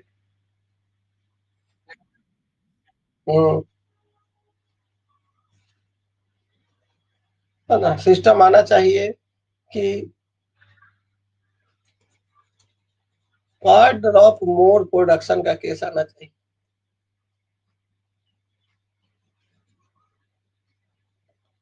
अब ये सब पढ़ने से आपको वाटर मैनेजमेंट का सिस्टम समझ में आएगा, जल प्रबंधन कैसे करना है।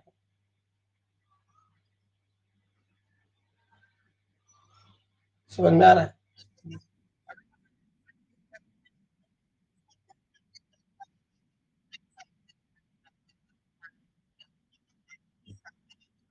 हाँ तो वो सब होता है, अब करना पड़ेगा, नहीं करिएगा तो फिर बाद में तो समझ रहे हो क्या होगा। इंडिया में जितना पानी है सब खत्म होगा, उसके बाद तो वही करना है जो मंजूर भगवान होगा।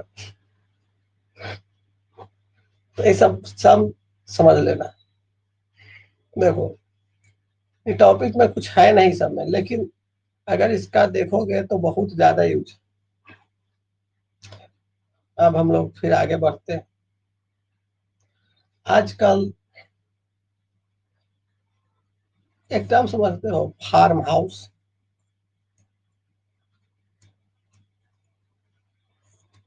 फार्म हाउस क्या होता है?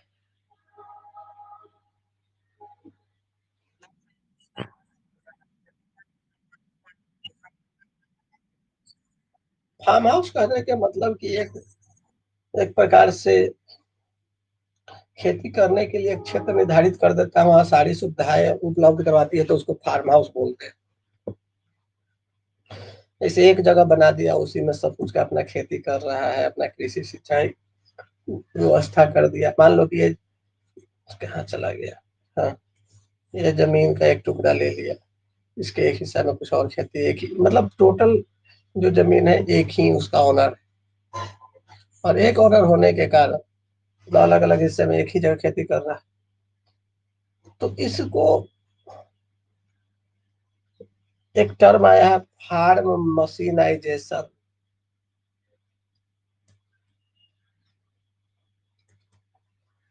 अगर मान लो कि यही खेती हल का प्रयोग करके करना हो तो कितना मुश्किल काम है।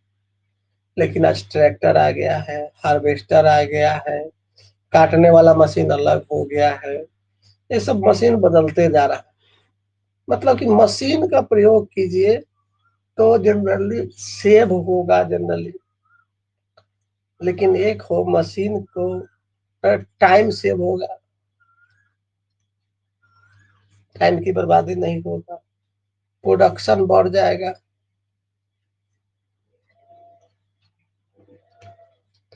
दूसरा आपका हो सकता है कि लेबर कॉस्ट है वेज डिक्रीज हो जाएगा। तो जनरली क्या हो रहा है, इसका कारण वेज जब डिक्रीज हुआ तो जो भी मजदूर है वह गांव से शहर की ओर जाने लगे। गांव से कहाँ जा रहे हैं? शहर की ओर मूव करने लगे। लोग जो है कृषि छोड़कर नौकरी की ओर, जॉब की ओर निकलने लगे। अब इससे क्या हुआ? अब इससे दो बात हुआ, दो पॉजिटिव मैनेज में चलते हैं। क्योंकि पॉजिटिव लेके चलते हैं तो यहाँ क्या होता है, एग्रीकल्चर में कम लेबर से ही काम चल जा रहा है। और शहर में क्या हो रहा है कि मोट लेबर की आवश्यकता है। ज्यादा लेबर की आवश्यकता होने के कारण, क्योंकि मजदूर का डिमांड बढ़ता है, और जैसे ही डिमांड बढ़ रहा है तो वहां भी पूरा होता है। आजकल जो भी एग्रीकल्चर से जो प्रोडक्शन ज्यादा होगा उसको फूड प्रोसेस कर दो, उसके लिए फूड प्रोसेसिंग इंडस्ट्री डेवलप कीजिए। अब फूड प्रोसेसिंग इंडस्ट्री होगा, फूड प्रोसेस होगा, तो वहां पर फूड प्रोसेसिंग इंडस्ट्री में एक और बात है, ज्यादातर वुमेन वर्कर को रखा जाता है, महिला वर्कर। क्योंकि क्या हो गया, जनरली उन लोग को ज्यादा मजा आता है खाना से संबंधित, फूड से संबंधित काम करने में। और सबसे बड़ी बात है कि इसमें वेज कम देना पड़ता है। महिला लोग का हमेशा मजदूरी कम ही रहता है। ऐसे तो सिस्टम बना हुआ है कि सबको समान काम समान वेतन का सिस्टम, लेकिन जितने भी महिला प्राइवेट में जाओगे तो वुमेन को कम वेतन देता है।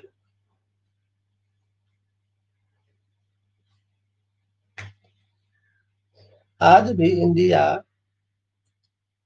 कृषि उत्पादन पर या कृषि उत्पादन में इंडिया जो है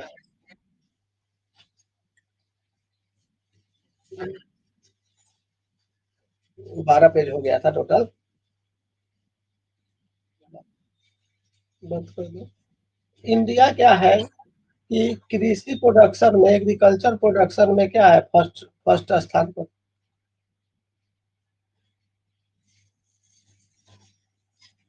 तो कृषि में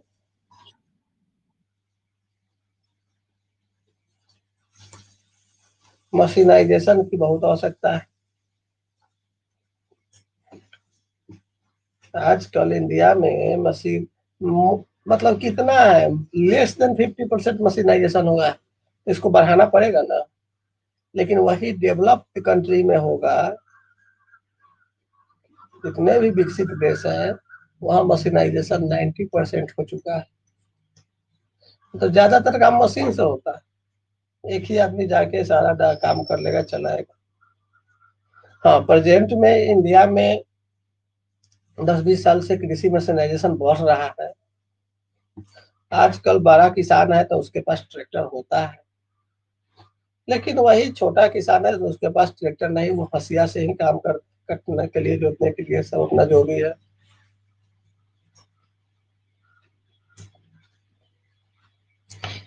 कृषि मशीनाइजेशन के लिए गवर्नमेंट ज्यादा खर्च नहीं कर रही है, और कर भी रही है तो सभी को उपलब्ध नहीं हो पाता है।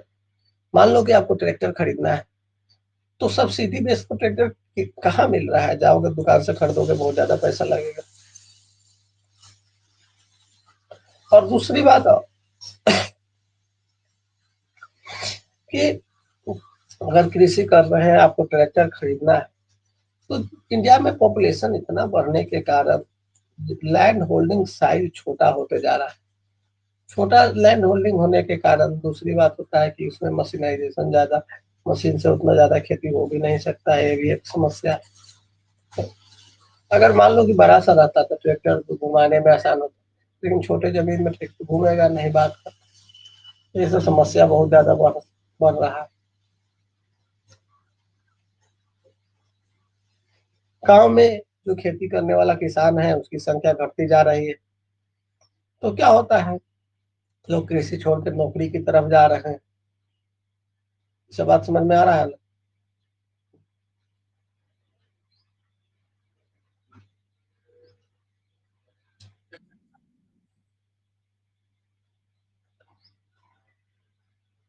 कृषि में मतलब मशीनाइजेशन समझ में आ गया। चलो अब थोड़ा सा हम लोग सीड के बारे में डिस्कस कर लेते हैं।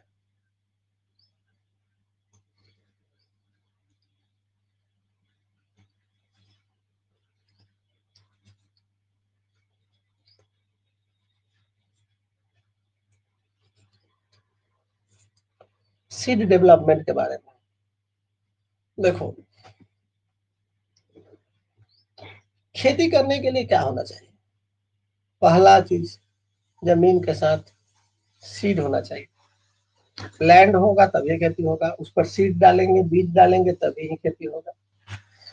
तो जनरली क्या होगा कि आजकल सीड को डेवलप करने के लिए उसका क्वालिटी इंप्रूव करने की आवश्यकता है।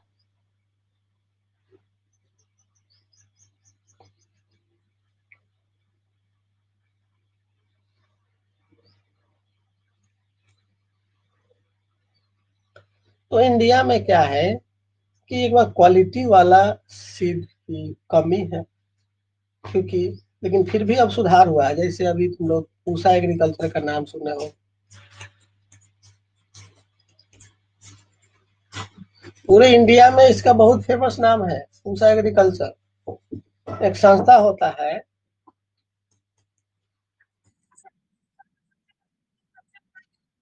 क्या चीज? एग्रीकल्चर क्या?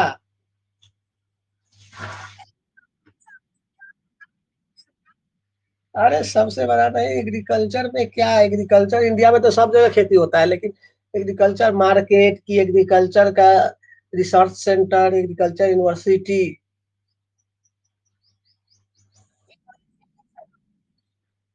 तो ये तो जनरली कहा जाता है, देखो एक संस्था है ICAR, अब यही तो बता रहे हैं, Indian council of agriculture and research, समझ में आया? तो इसी के अंतर्गत बहुत सारा यूनिवर्सिटी कॉलेज को मान्यता दिया गया है। उसमें से पूसा एग्रीकल्चर का नाम बहुत अच्छे स्थान पर आ जाता है। सबसे बड़ा बड़ा कुछ नहीं होता है, मतलब कि पूसा का स्थान टॉप लेवल से शुरू होता है, क्योंकि अब तो बहुत बहुत नया नया एग्रीकल्चर यूनिवर्सिटी खुल रहा है, नया नया। लेकिन पूसा टॉपर में है, क्योंकि वो बहुत ज्यादा बीज को मतलब मॉडिफाई किया है, और इंडिया में एग्रीकल्चर को लेके बहुत ज्यादा योगदान दिया है। ये सबसे बड़ा।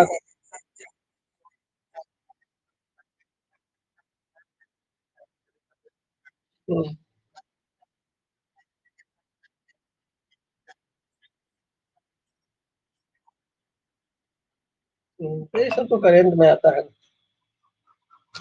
तो भारत में क्वालिटी सीड को बढ़ाना है। क्वालिटी सीड कहने का मतलब गुणवत्ता वाला बीज। गुणवत्ता वाला बीज कहने का मतलब कि बीज में नया न्यू रिसर्च होना चाहिए। नया रिसर्च होने का मतलब हाई यील्डिंग वैरायटी आना चाहिए, हाइब्रिड बीज। आज भी इंडिया में जो हाइब्रिड बीज आता है, नाम सुने होगे मोनसेंटो कंपनी का और माहिको कंपनी का बीज। नहीं, तुम लोग नहीं सुना होगा, खेती बाड़ी से थोड़े संबंधित। तो वो क्या होता है कि अमेरिकन कंपनी है। अब खेती भारत को हो रहा है, अमेरिका से बीज आ रहा है, समझ रहे हो? अभी भी वही होता है। अरे इसमें भी रिसर्च या पेटेंट होता है, समझ में आया? तो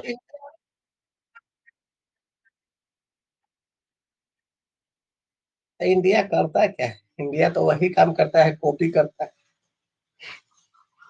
तो उतना अच्छा क्वालिटी नहीं मिला है, कुछ कुछ में मिला है, लेकिन कुछ कुछ में नहीं। चलो हम दिखाएंगे सबको, धीरे धीरे पढ़ना है। देखो इसको अगर सही से पढ़ना है तो साइंस एंड टेक्नोलॉजी में भी तुमको एग्रीकल्चर ये सब को पढ़ना पड़ता है।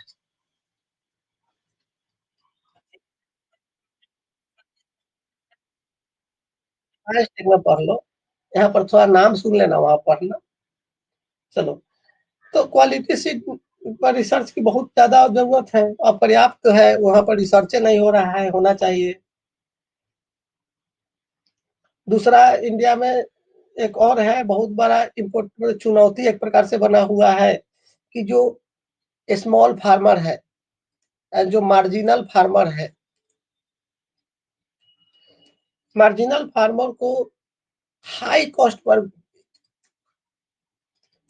सीड अवेलेबल होता है, जिसके कारण वह लोकल सीड का ही यूज कर लेते हैं।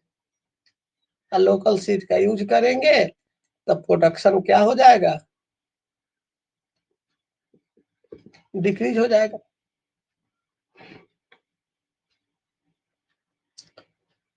जो क्वालिटी सीड है, रिसर्च की कमी है तो बाहर से आता है, तो क्वालिटी सीड का स्कार्सिटी हो जाता है। समझ में आ रहा है? अभी तक GM जो क्रॉप है, GM crop, genetically modified crop, उस पर अभी कोई मतलब एक प्रकार से कोई निर्णय ही नहीं हुआ कि उसका खेती किया जाना चाहिए कि नहीं किया जाना चाहिए, किस क्षेत्र में। तो कपास के क्षेत्र में तो किया गया, लेकिन एक बार हो गया GM क्रॉप में कपास के क्षेत्र में खेती किया गया, पिछले साल से शायद, पिछले के पिछले साल क्या हुआ कि गुजरात और महाराष्ट्र में सारा कपास का कॉटन का क्रॉप ही खराब हो गया। तो किसान लोग गवर्नमेंट के सामने आंदोलन किए और पैदल पूरा पैदल मार्च कर दिए पूरा गांव से लेकर मतलब कि विधानसभा तक।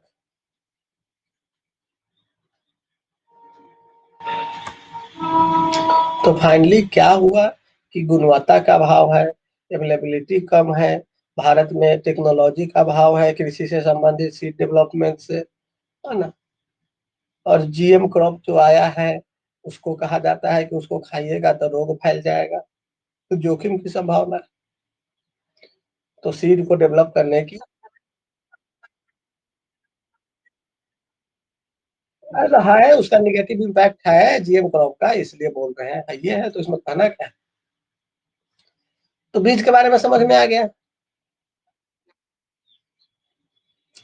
उसके साथ होता है फर्टिलाइजर।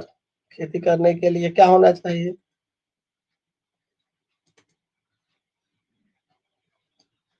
क्या लिखता है?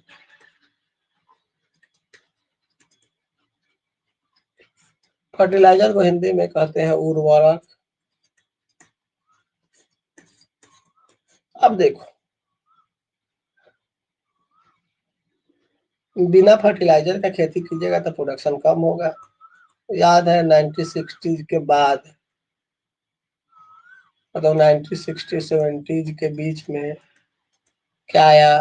ग्रीन रिवॉल्यूशन आया था, हरित क्रांति, याद है ना।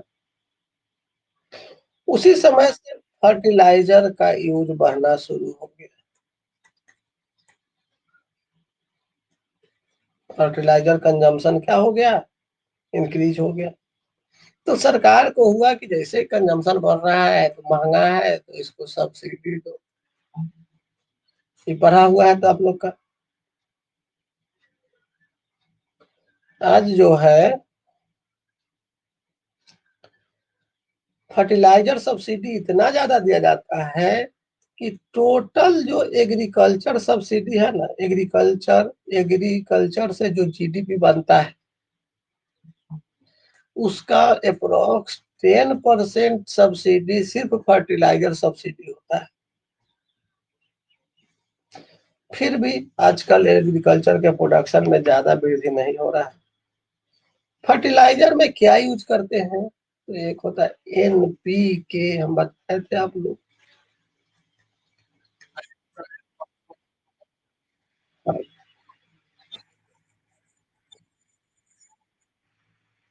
जनरली जमीन में कितना होना चाहिए, इस रेशियो में होना चाहिए।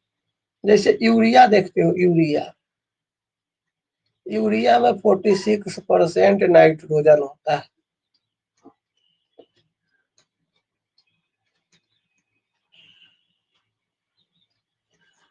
है ना। अब इस नाइट्रोजन के बारे में, यूरिया का फार्मूला जानते हो, केमिकल फार्मूला?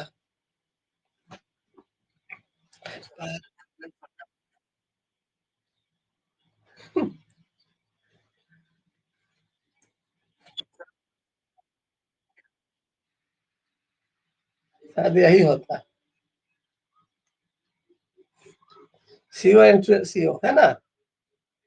पहला ऐसा पदार्थ था, ऑर्गेनिक कंपाउंड, जिसको लेबोरेटरी में बनाया गया था। हम्म, टीचर स्टूडेंट सब मिलके बना लेता,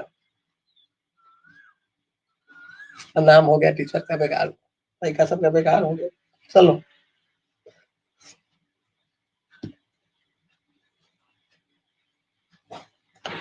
तो क्या हुआ कि,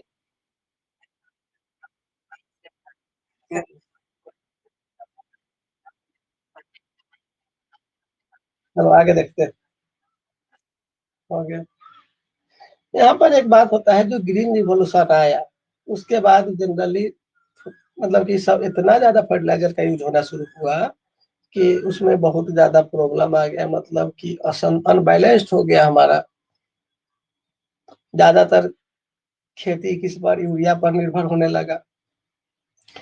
जनरली जो हम लोग ऑर्गेनिक फर्टिलाइजर जो होता है, कूड़ा खाद गोबर, है ना, जो प्राकृतिक फसल से बनाया जाता है, उस सबको नजरअंदाज कर दिया गया।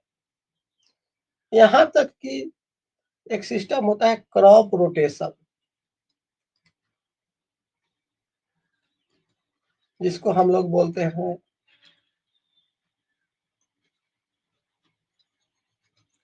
चल क्या नहीं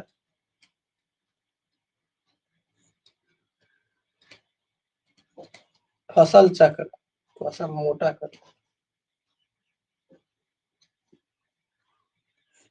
क्या होता है फसल चक्र। फसल चक्र को भी छोड़ दिया गया। फसल चक्र जानते हो क्रॉप रोटेशन क्या होता है?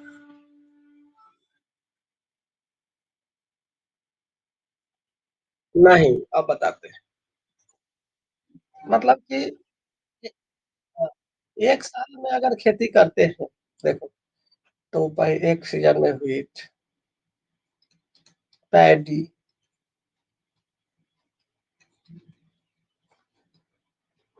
फिर हो सके तो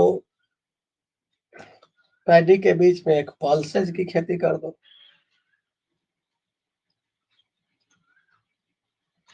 तो दलहन फसल को बीच में लगाने से क्या होता है कि दलहन फसल जितना भी होता है पल्सेज में, उसका जो रूट होता है उसमें एडवेंटेटियस क्या होता है कि गांठ होता है छोटा छोटा जड़ में, और उसमें कौन सा बैक्टीरिया होता है? राइजोबियम। में चल रहा है मेरा, देख रहे हो लिखा ही नहीं था, इधर लिख कलर्स।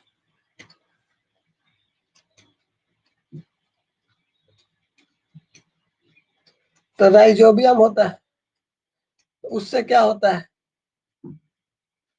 कुछ हुआ क्या? एक मिनट।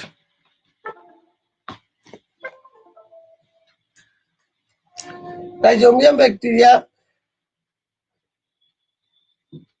नाइट्रोजन को नाइट्रेट में बदल देता है। और जनरली क्या होता है, मिट्टी में नाइट्रोजन की मात्रा को बरकरार रखने का काम करता है। इसीलिए क्रॉप रोटेशन की बहुत ज्यादा आवश्यकता होती है, तो इसको लोग भूल गया।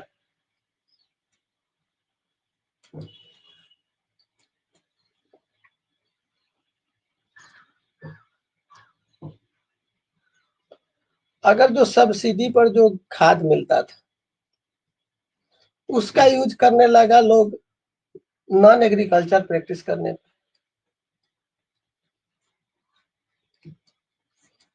कुछ दिन पहले है, यहाँ फनी है कि देखो, नॉन एग्रीकल्चर मतलब सब्सिडी में यूरिया लिया और उससे पौवा बनता था, पता है ना? शराब होता है ना, शराब जो होता है ना, पाउच वाला शराब, पाउच वाला शराब है, उसको सीधे पानी में डाल देता था और उसमें थोड़ा सा केमिकल डाल दिया तो वही पाउच बनता था। तो इंडिया में बैन हो गया, बिहार में ऐसे भी, जो रिक्शा उक्सा वाला है जो खूब पीता था। और दूसरी बात है, इसीलिए बाद में आ गया नीम कोटेड यूरिया, नाम सुने हो ना? ये योजना है नीम कोटेड यूरिया। तो नीम कोटेड यूरिया से अगर शराब बनाएगा ना तो पॉइजन बन जाएगा।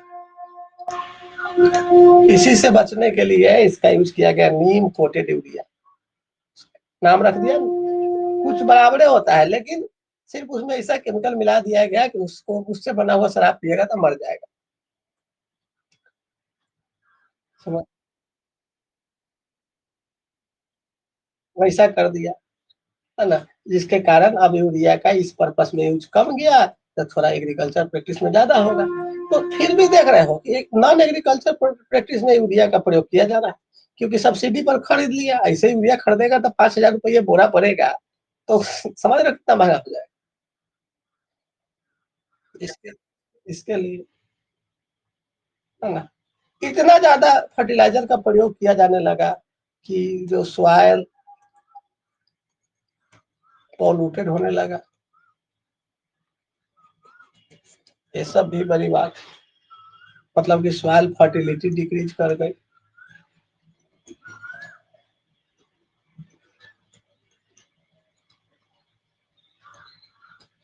सॉइल फर्टिलिटी क्या हो गया?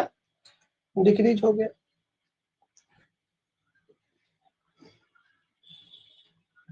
तो जनरली इसमें बहुत ज़्यादा सुधार करने की बात आने लगी। एक बात समझ लेना, फर्टिलाइज़र में माइक्रो न्यूट्रिएंट क्या होता है, मैक्रो न्यूट्रिएंट क्या होता है, ये सब जानना। तो माइक्रो न्यूट्रिएंट में जैसे बोरॉन होता है, जिंक होता है, तुम्हारा हो गया कॉपर होता है, आयरन होना चाहिए, मोलिब्डेनम होना चाहिए। मैक्रो में तो एनपीके हो गया, ये सब नाम ध्यान रखना। टोटल कितने न्यूट्रिएंट्स चाहिए फर्टिलाइजर के रूप में खेती में, वो सब पढ़ना है, साइंस में भी पढ़ोगे कृषि के बारे में।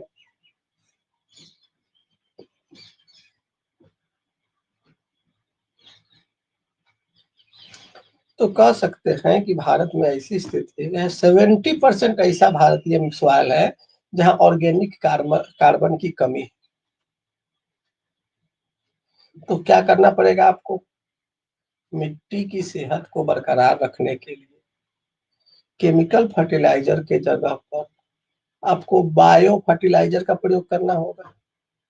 मतलब जो खाद अपशिष्ट से बना हुआ खाद है उसका प्रयोग करना होगा।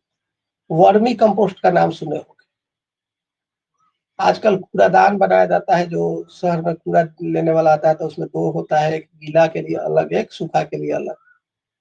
तो गीला कूड़ा को ले जाएगा तो उससे फर्टिलाइजर बनेगा। तो ये सब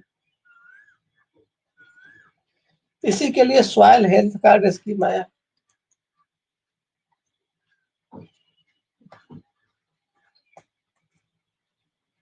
हेल्थ, उसमें क्या होता है, सॉइल का टेस्टिंग होता है।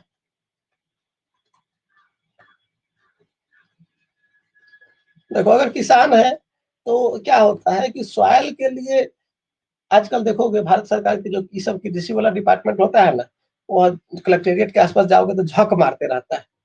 लेकिन ऐसा नहीं है कि सरकारी संस्था तो काम नहीं करता, लेकिन लोग चाहेगा तब ना वो काम करेगा। वहां जाओगे तो वो बहुत अच्छे से बताएगा, उसका प्रयोग करने पर लाभ भी होगा। लेकिन लोग जाता ही नहीं है, पता ही नहीं है उतना, अवेयरनेस प्रोग्राम ही नहीं। तो इसमें क्या होता है, सॉइल हेल्थ कार्ड स्कीम के अंतर्गत आप बहुत लोग।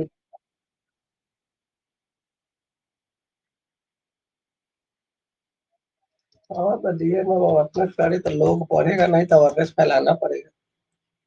एजुकेशन लोग पढ़ना चाहता ही नहीं है, सबसे बड़ी बात, लोग को नॉलेज चाहिए ही नहीं। यहाँ तो 10th पास करवा देता है बिना परीक्षा दिए है। आजकल सुन रहे हैं बिहारो बोर्ड में कि लोग टॉप ऐसे करता है, 80% नंबर आ जाता है, 90% नंबर आ जाता है, जिसको कुछ नहीं आता है। हम लोग के समय अगर 70% नंबर आ गया तो बहुत हो गया, टॉप हो गया, बहुत होता था। 10 सीजीपीए नंबर ऐसे आता है जिसको कुछ नहीं पढ़ने आएगा ना, किताब थोड़ा सा दो चार लाइन आ गया, 10 सीजीपीए नंबर ले लो।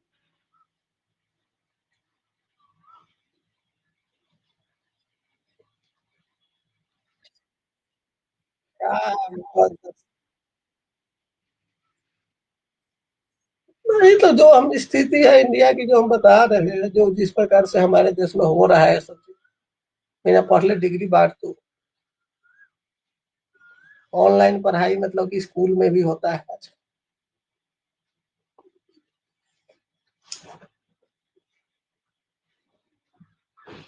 9 उपाय है तो ऑनलाइन चलेगा, सारा सब खा जाता है पैसा। कोई भी टीचर जॉब करने जाता है तो पढ़ाता नहीं है। अब सबसे बड़ी बात है, बच्चा पढ़ना भी नहीं चाहता है, पर उसके फैमिली वाले उस पर फोकस ही नहीं करते। इसमें टोटल का टोटल गार्जियन का दोष। सरकार तो क्या करे, पैसा भी देती है, लाभ लालच भी देती है, खाना भी दे रही। तो जनरली क्या हुआ कि फर्टिलाइजर का उपयोग असंतुलित अनबैलेंस्ड होने के कारण ये सारी प्रॉब्लम हो रही है। और एक प्रकार से मतलब कि एक क्या होता है कि 1 केजी के बदला 2 केजी फर्टिलाइजर का यूज कर दिया जाता है। तो एक बैलेंस वे में फर्टिलाइजर का यूज किया जाएगा, तब जाके सही से काम होगा। एक आता है पेस्टिसाइड।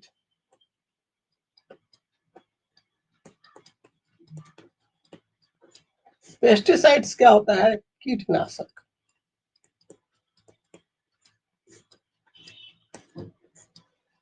ना पेस्टि तो कीटनाशक क्या होता है?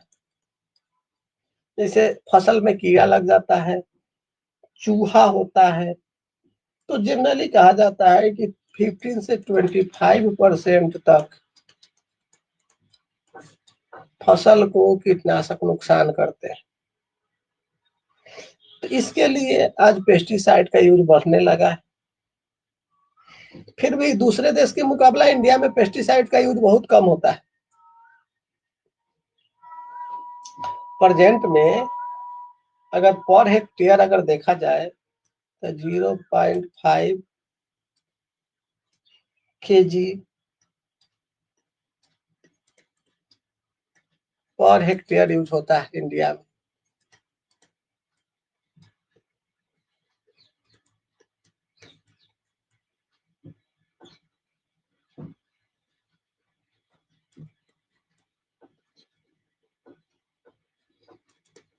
होगा ना, इतना परसेंट क्रॉप डैमेज होता है पेस्टिसाइड की, मतलब पेस्ट मतलब कीड़ा से ये सब।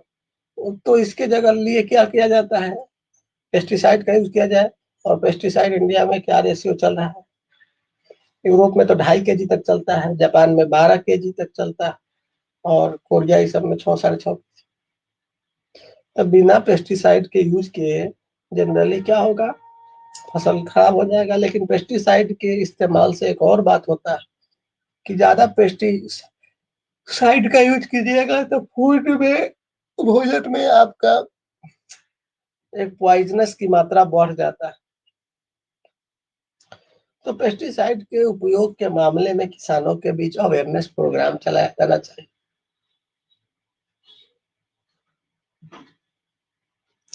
कि किस प्रकार से कीटनाशक का छिड़काव करना है, कितनी मात्रा में करना है, कौन सा करना चाहिए, है ना।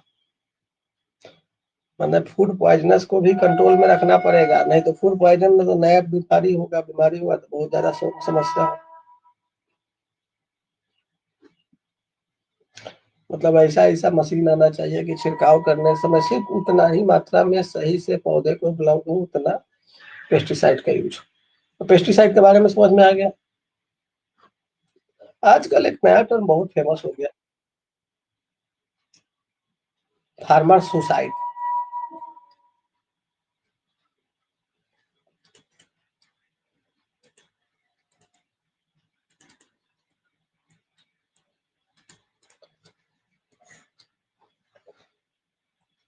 ये इससे का भी टॉपिक हो सकता है, किसान आत्महत्या, कि किसान लोग आत्महत्या क्यों कर रहे हैं। जो किसान आत्महत्या करने की बात होता है, किसान आत्महत्या वही करते, देखो एक टर्म आता है एग्री क्रेडिट।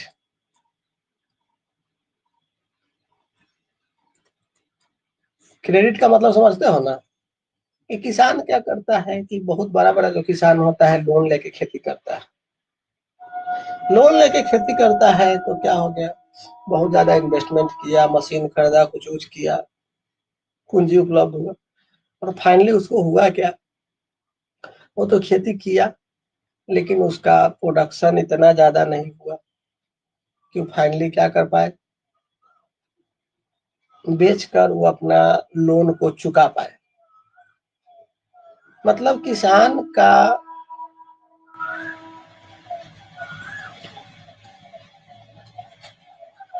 जो प्रोडक्शन है उसी को सेल करेगा, सेल कर कर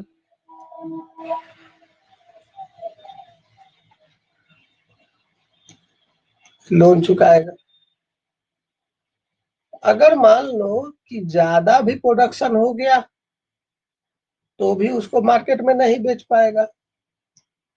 अब मौसम खराब हो गया तो क्या होगा कि उसको फिर भी प्रॉब्लम हो जाएगा। तो जनरली भारत में क्रेडिट, किसान लोन देने की सुविधा के लिए तो बना दिया गया केसीसी, किसान क्रेडिट कार्ड, लेकिन उसका फायदा सबको उपलब्ध नहीं हो पाता है। तो जो छोटे फार्मर होते हैं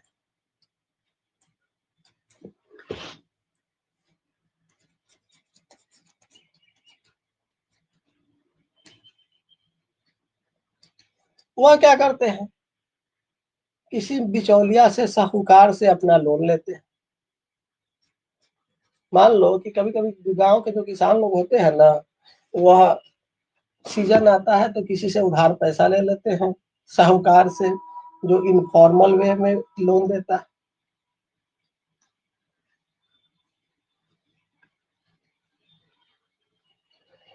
तो इनफॉर्मल रूप से देता है तो उनको जनरली बहुत ज्यादा उस पर परसेंटेज लगता है, कहेगा कि 5 रुपये मासिक वहां ब्याज देना पड़ता है।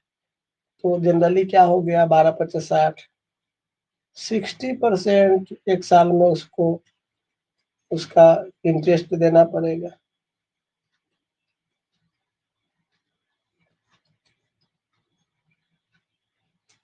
और 60% इंटरेस्ट कम होता नहीं।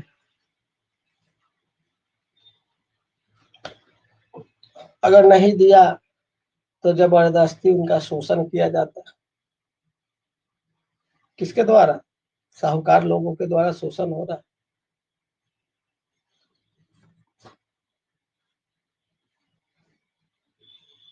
ये सब बात होती रहती है। अगर उत्पादन ज्यादा हो गया तो मार्केट में सही से सेल नहीं हो पाता है, रेट घट गया तो भी नुकसान। कभी कभी सुनते हो कि किसान लोग टमाटर कितना रोड पर फेंक देता है, आंदोलन करने लगता है कि सरकार उसके लिए अच्छे से दूसरे जगह मंडी तो खोल दिया है, लेकिन उपलब्ध नहीं हो पाता है, उसको दूसरे राज्यों में ट्रांसपोर्ट नहीं हो पाता है, इसलिए उसको नुकसान होते रहता है।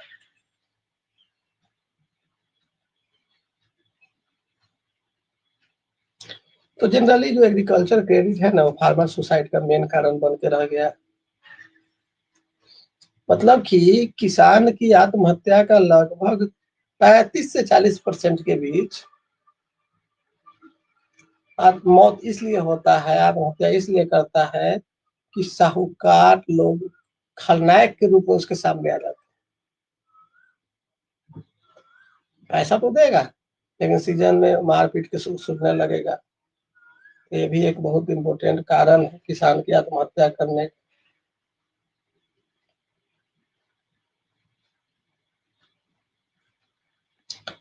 एक स्कीम लाया गया, एग्रीकल्चर एक्सटेंशन स्कीम। 8 बजे का तो तुम लोग बता देना, देख नहीं रहा। चलो नया पेज।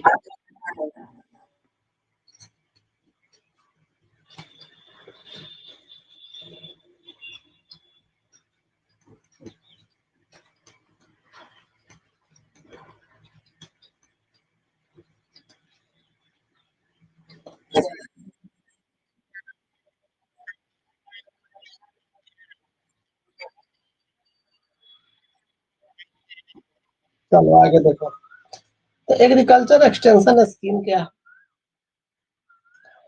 मतलब कि जनरली एक इस प्रकार से सर्विस दिया जाए किसानों को कि वो अपना प्रोडक्शन बढ़ा सके।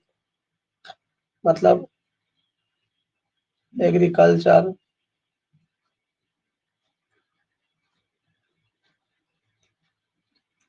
प्रोडक्शन बढ़ाने के लिए जो सर्विसेज किसानों को दी जा रही है, मतलब कि वैसा सर्विसेज जिसमें अच्छा तकनीक हो, किस प्रकार से समस्या से निपटा जाए, तो इस सब की जानकारी बाजार के माध्यम से अवेलेबल कराई जाती है, तो उसको एग्रीकल्चर एक्सटेंशन स्कीम के अंतर्गत रखा जाता है। मतलब किसानों के द्वारा मांगी जाने वाली सभी जानकारी को समय से उपलब्ध कराने के लिए इस स्कीम को लागू किया गया। ऑर्गेनाइज में, स्किल्ड वे में, मैनेजमेंट के लिए क्या करना चाहिए।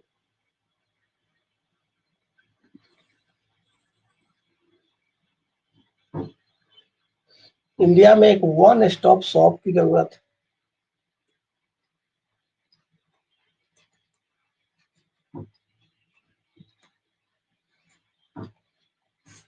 वन स्टॉप शॉप वो सारी सुविधा उपलब्ध कराए, जरूरत के अनुसार किसानों को जानकारी भी दे। छोटे और मेनली छोटे और जो स्मॉल और मार्जिनल जो किसान है उसके लिए मेन बात है। बड़ा किसान है तो उसको तो सारा स्कीम का फायदा मिल ही जाता है, वो अपने तरीके से सही तरीके से इन्वेस्टमेंट भी कर पाता है और सही तरीके से उसका प्रोडक्शन भी कर पाता है। जो कॉस्ट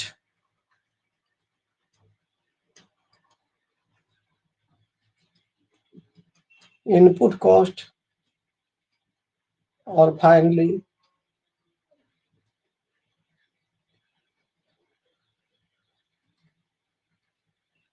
जो प्रोडक्शन हो रहा है उसके बीच एक मैनेजमेंट होनी चाहिए। जब फसल का कटाई किया जाता है तो फसल कटाई के समय उसको सही से क्रॉप का वैल्यू प्राप्त हो, ये सब की बात पहुंचा। जैसे उपज बढ़ाने के लिए कौन कौन सा मौसम की जानकारी दिया जाना चाहिए। मतलब कि जो साइक्लिक एग्रीकल्चर होता है, दो फसलों के बीच क्रॉप रोटेशन का सिस्टम, दो फसलों के बीच में एक दलहन फसल को लगाने की बात की जाए और उचित रूप से इसका इस्तेमाल किया जाए, इसकी बात बहुत इम्पोर्टेंट है। मतलब फाइनली इसके स्कीम के अंतर्गत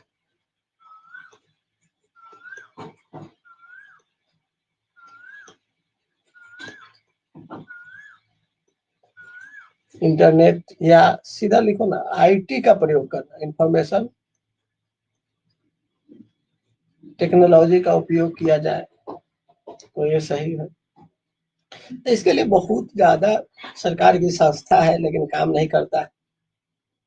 ऑल इंडिया रेडियो द्वारा चलता है बहुत सारा संस्था, शैक्षणिक प्रोग्राम चलाया जाता है कृषि के लिए, बहुत सारा ट्रेनिंग कोर्स चलाया जाता है, मल्टीलेटरल ट्रेनिंग कोर्स चलाया जाता है, बागवानी योजना है, पशुपालन योजना है ना।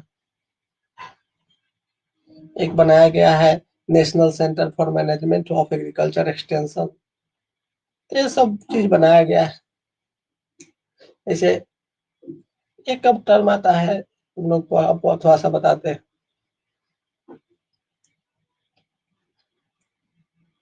प्रधानमंत्री फसल बीमा योजना।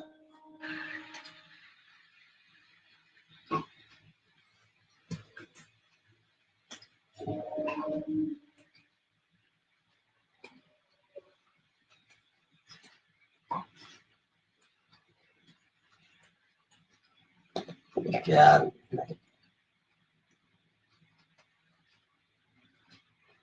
प्रधानमंत्री फसल बीमा योजना, इसको की शुरुआत कब की गई?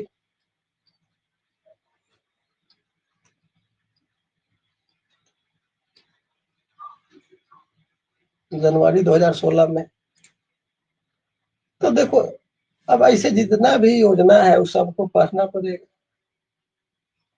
किस योजना में क्या हुआ, क्या होने वाला है, किस प्रकार से लाभ दिया जाएगा। तब रहने दो, कल से प्रधानमंत्री फसल बीमा योजना ये सब देखेंगे, सस्टेनेबल एग्रीकल्चर का कंसेप्ट देखेंगे, थोड़ा डब्ल्यूटीओ के बारे में जानेंगे कि डब्ल्यूटीओ किस प्रकार से कुछ बॉक्सेस बना के रखी है एग्रीकल्चर सब्सिडी के लिए, है ना। क्या एक्सपोर्ट इम्पोर्ट ड्यूटी लगता है किस प्रकार से। और एक पढ़ेंगे national food security act, food processing के बारे में थोड़ा जानेंगे, यही सब है। मतलब कि एक दिन क्लास चलेगा चाहे 2 दिन, और मतलब एक ही दिन में कल भी खत्म हो सकता है एग्रीकल्चर टॉपिक। एग्जिट कर रहे हैं क्लास को, ठीक है ना।